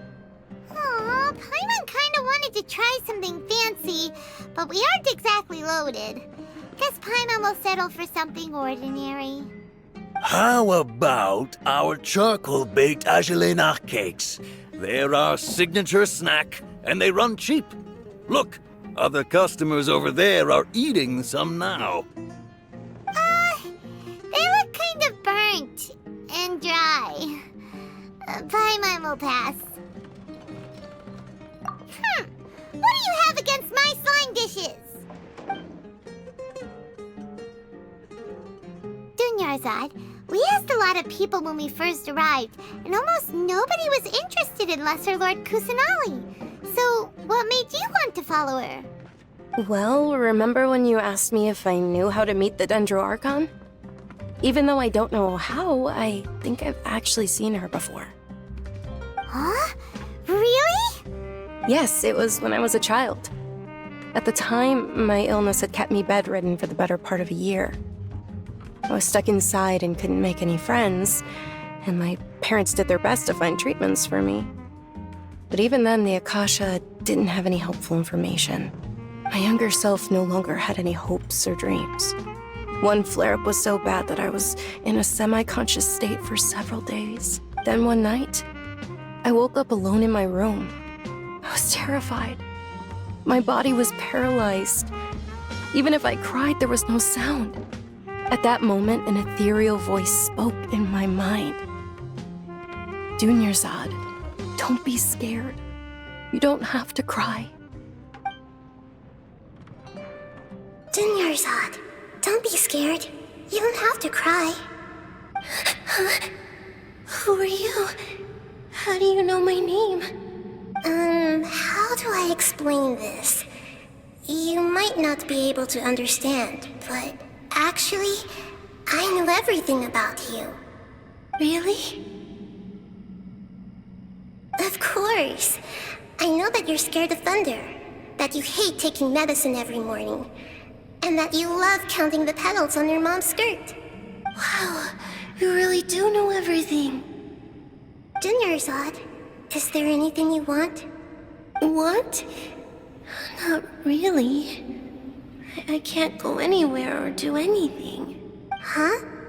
But aren't you a child? All children have wishes. Tell me what you want, and maybe I can make it happen. But, can you make my illness go away? Oh. I'm sorry. But I'm not powerful enough to do that right now. Then, can you be my friend? After that, the voice said, "Okay, I'll be your friend." Although my body was suffering during those days, that voice encouraged me and told me many wondrous things. Beyond my window was the flourishing Sumeru city. Beyond the city was a lush rainforest. And beyond that was the wall of Samiel, deserts, and all of Tevat. Once I finally made it through that bout of illness, I couldn't hear that voice anymore. I told my mother about it, but she said that I must have been dreaming. But I know that that voice wasn't a figment of my imagination. Before that, I had never heard of Tevat. Yes, for sure. If it weren't for that voice, I would have never grown curious about the outside world, nor would I have learned how to read and enjoy so many books. That voice sparked a desire for wisdom. It had to have been the Dendro Archon. I've been hoping for a chance to repay her kindness. In fact, I was running around today to help prepare the Sub-Zerus festival for her. What's the Sub-Zerus festival? It's Lesser Lord Kusanali's birthday, which was the day that she was found by the sages. It's actually an old holiday that originally celebrated Greater Lord Rukkhadevata's birthday. When she passed away, the holiday eventually became a celebration of the Lesser Lord's birthday. I heard everyone was overjoyed when they welcomed her back to Sumeru. In those days, the festival was a huge deal. But because of the Academia's influence, people have gradually lost interest in the festival. The Academia actively participates in Sumeru's many holidays dedicated to Greater Lord Rukkhadevata. But when it comes to the Sub-Zerus festival, forget any funding. They practically act like it doesn't exist. Maybe they see Lesser Lord Kusanali's birth as confirmation of Greater Lord Rukkhadevata's death, so they're reluctant to celebrate it. Aww, but that's awful. It is. It's absolutely terrible. Sure, the Greater Lord founded Sumeru, but hasn't Lesser Lord Kusanali been the one quietly protecting us for the past few hundred years? Just remember that we're still out in public. Don't get too carried away now. I know that people over by the Grand Bazaar still hold the Sub-Zerus festival to this day. But I hadn't met any of them before, so I was never able to contribute. But recently, I made a friend there who also follows Lesser Lord Kusanali. I gave her my savings because I want her to throw a wonderful festival this year. That's the least I could do for Lesser Lord Kusanali.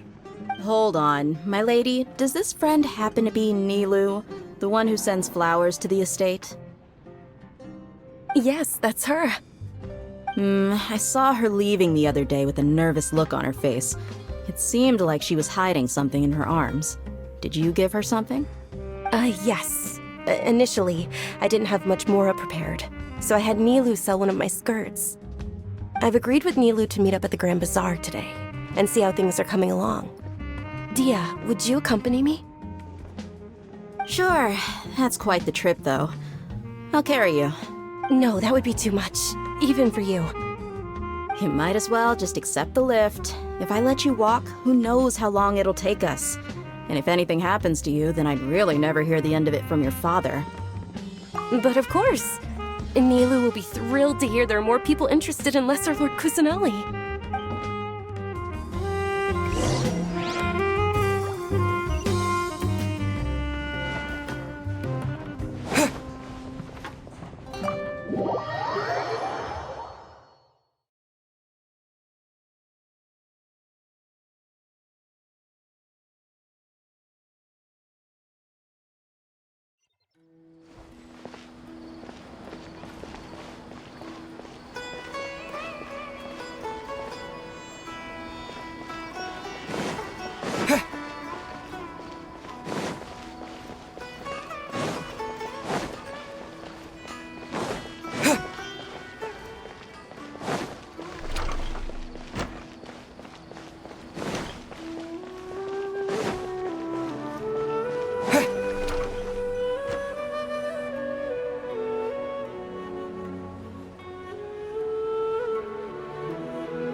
Sorry I'm late, Nilu.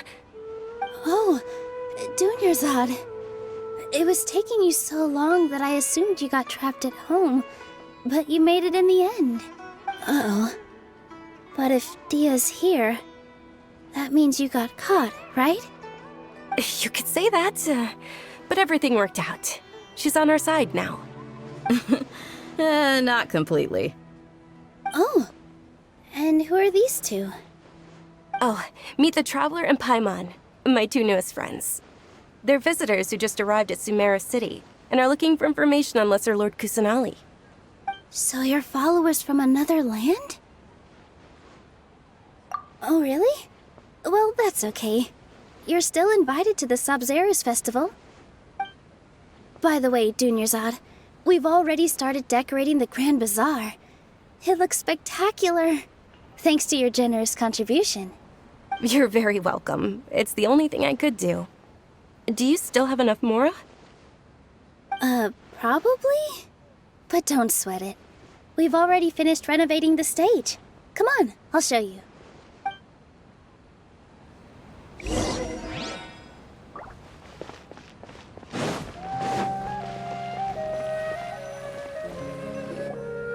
Wow! This place is amazing! Not bad. Last time I was here, the stairs were full of holes. The stairs were nothing. A little while ago, we discovered that the tree above the stage had a huge chunk of bark ready to fall off. Mr. Zubair was worried sick. We reported it to the academia many times, but they never sent anyone to deal with it. We didn't want anything bad happening, so we were going to cancel all the stage performances. Oh, probably because it was the theater asking. The academia looks down on performers like us. They probably think it would be best if the theater closed down completely. We can't let that happen, though. Not only would everyone involved in the theater go hungry, but then we wouldn't be able to hold the Sabzeruz Festival anymore. Thank the Dendro Archon for Dunyarzad. With the Mora she gave us, we hired someone to patch up the tree, and we also gave the stage a much-needed makeover. The stage is going to be even prettier when it's festival time. I can't wait for you to see it. And I can't wait to see you on the stage. You've been practicing so long already. It's almost time for your dream to become reality. It's our dream. I'll do my best for the two of us. Nilu, what are you gonna be doing at the festival? She'll be dancing the dance of Sabzeruz, the most important performance at the Sabzeruz Festival. Dunyarzad, have you told them the origin of this holiday? I only told them about the Greater Lord and Lesser Lord so far. Okay.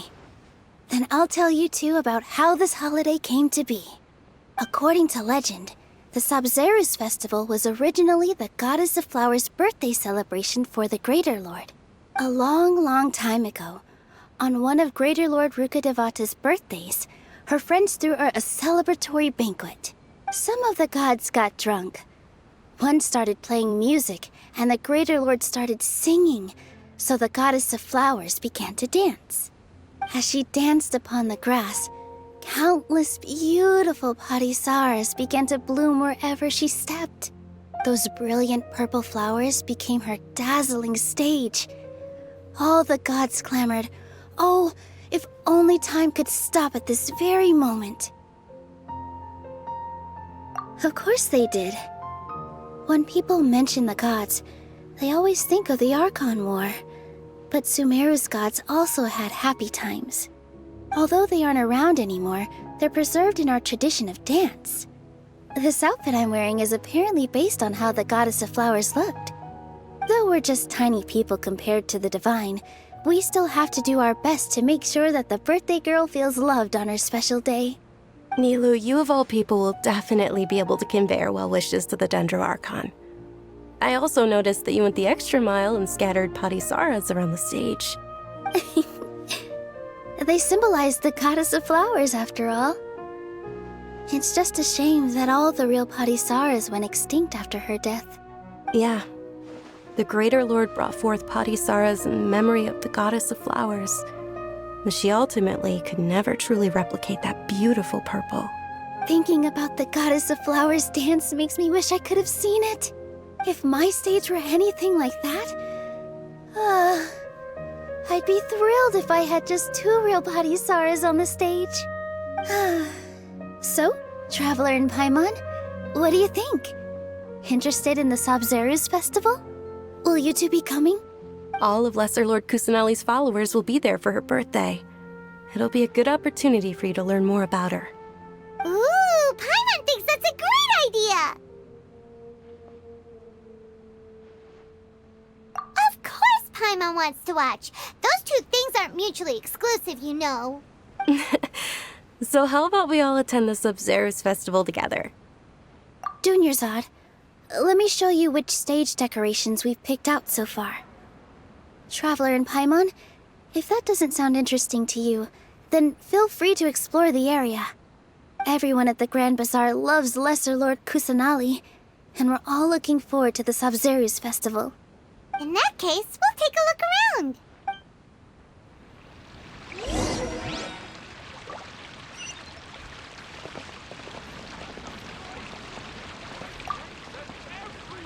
Whoa!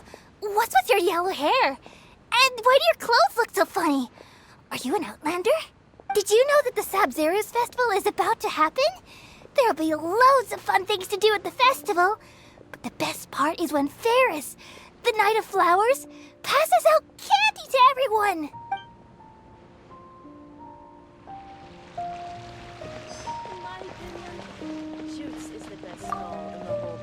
Ah, dancing at the Sabzeruz festival. You know, I also danced when I was younger.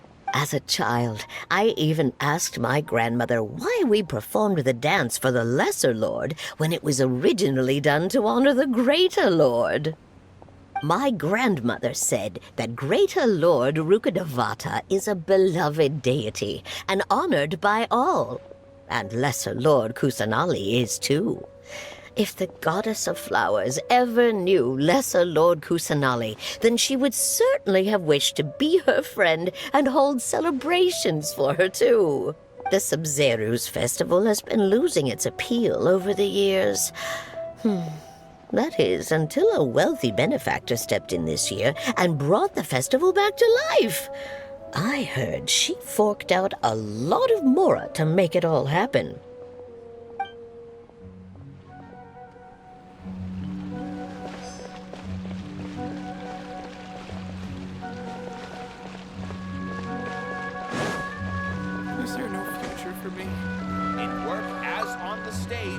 Nilu, your outfit looks amazing. There's all... I thought I'd add a little extra pizzazz to my dress for the festival. Wow, did you sew all that yourself? Uh-huh. Sewing is a fundamental skill for everyone in the theater company because we make all our own costumes. Did you know that Mr. Zubair not only can make costumes, but props too? I've noticed that you can't keep your eyes off that crown over there. Would you like to try it on? May I? Of course! The legends say that the Goddess of Flowers had beautiful horns on her head, so this crown was made to reflect that. Dunyarzad, you look absolutely stunning with it on. It's like I'm looking at the Goddess of Flowers herself.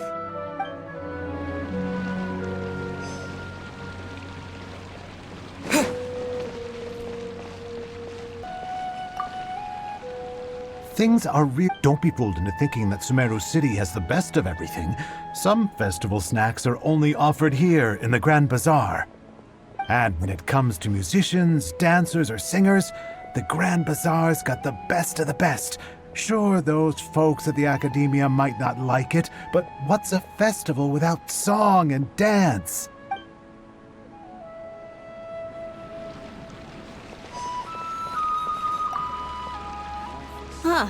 Revamping the stage for the festival couldn't have been easy, that's for sure.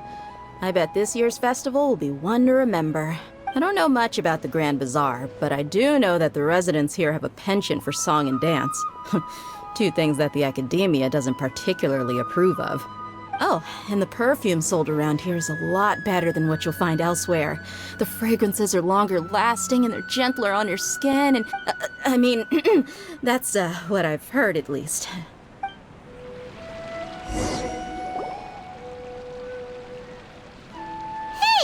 Is that who Paimon thinks it is? It looks like Catherine.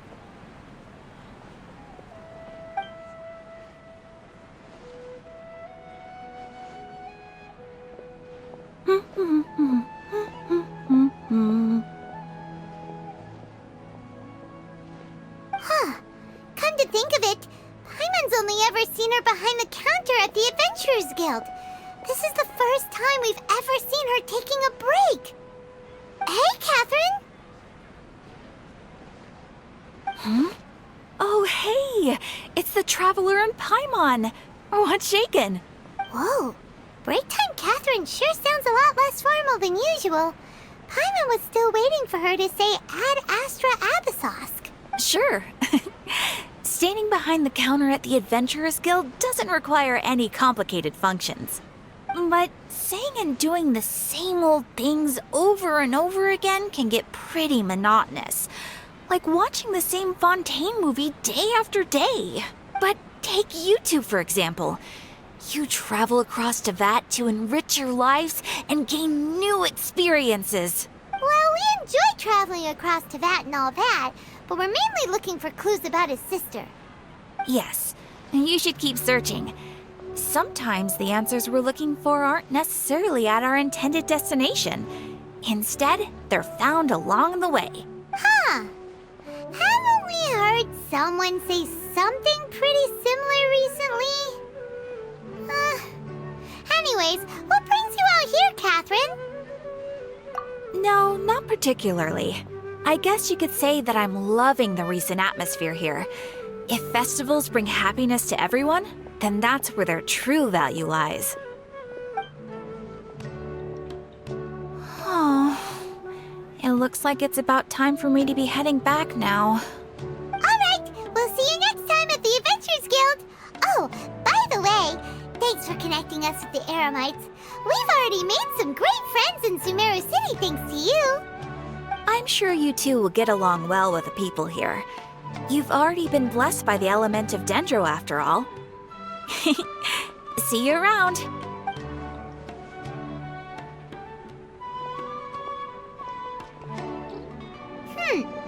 There's something really different about Catherine today. Hey, Traveler. Paimon. Oh, hey, Dia. What's going on? I've got something to tell ya. My lady knows you're looking for ways to meet Lesser Lord Kusanali, and she's been trying to come up with a way to help you. Well, I have an idea that might help. Are you serious? We'd love that! It might not necessarily pan out, so don't get your hopes up too much. I'll need to take you two somewhere and ask someone some questions. My lady is feeling a little worn out at the moment. Nilu's found a place for her to rest. After I take my lady home, let's meet in front of the Citadel of Regzar. Sounds like a plan! Let's head over to the Citadel of Regzar and wait for Dia!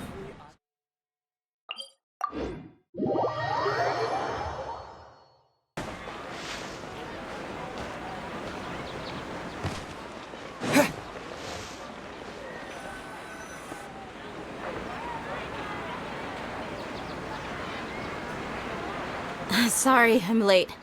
It took some convincing for the master and mistress to believe that Miss Dunyarzad was only sitting in the port for a while because she was in a bad mood.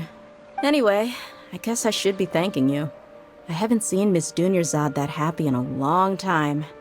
If it wasn't for you two, she probably would have been caught and dragged back much earlier. You sure sound a whole lot nicer than when we first met, Dia. Who would have thought you had such a soft spot for Dunyarzad? It's called being a professional. I'm a bodyguard, and I work for whoever's paying. Look, Dia's blushing. Listen, you two. I don't expect to be working for Miss Dunyarzad very long, but I hope to finish things on a positive note if possible. Let's cut the chit-chat and head into the Citadel. We'll see if the person I know has a way for you two to meet with the Lesser Lord.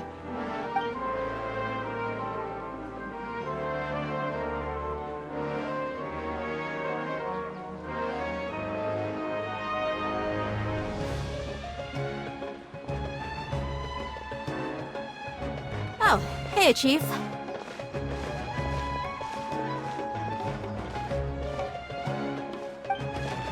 Ha, Dia! What are you doing here? And well, didn't expect to see you three together. I take it you all know each other already? Mm-hmm. We met this morning after the Adventurers Guild pointed us to Ozfon for more info. No kidding. So, where's Ruksha? I thought I'd help these two out by asking about the theft. Anything you can tell him? Brookshaw's gone over to the Academia.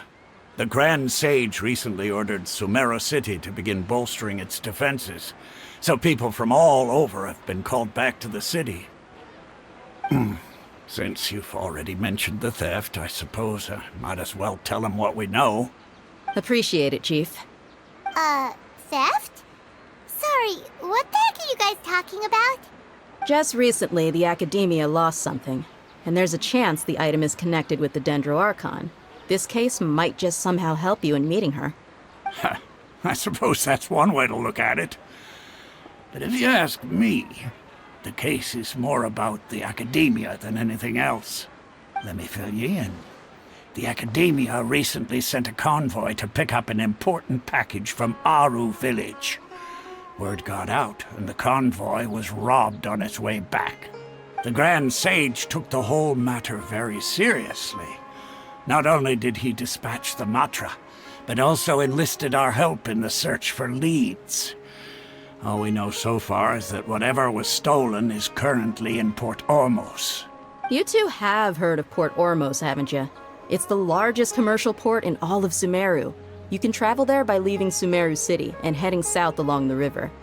The Academia's grip isn't long enough to reach all the way to Port Ormos, so the city's a little more laid back, meaning the population's also a mixed bag. You never know who you'll meet there. Apparently what was lost has a great deal to do with the Akasha, knowledge, and even the gods. I'm afraid I don't have any other details for you, though. If you're interested, maybe you could head to Port Ormos and ask around yourselves. If you want my advice, try introducing yourselves as students of the Academia once you're there. Are you serious, Chief? All the Academia students are in Sumeru City, you know. Why should they pretend to be students in Port Ormos? If you're also interested, just go there and see what happens. Count me out. I've got plenty of work to do here for the Homayani family. And take it from me, if you two really do decide to visit Port Ormos, you'd best watch your backs. Let's just say that the Eremites there aren't nearly as friendly as those here in Sumeru City. There are even some extremists who go around shouting slogans like, "Retake Sumeru for King Deshret." Word is that more and more are joining their movement. They're becoming a real headache for Chief and the others. You bet they are.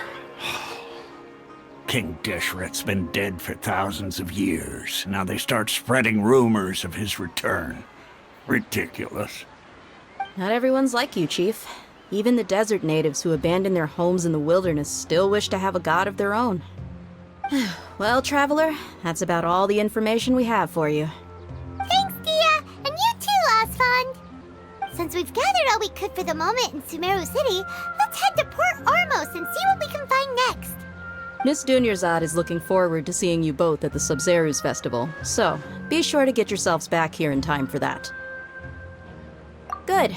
Then we'll see you both at the Sub-Zerus Festival.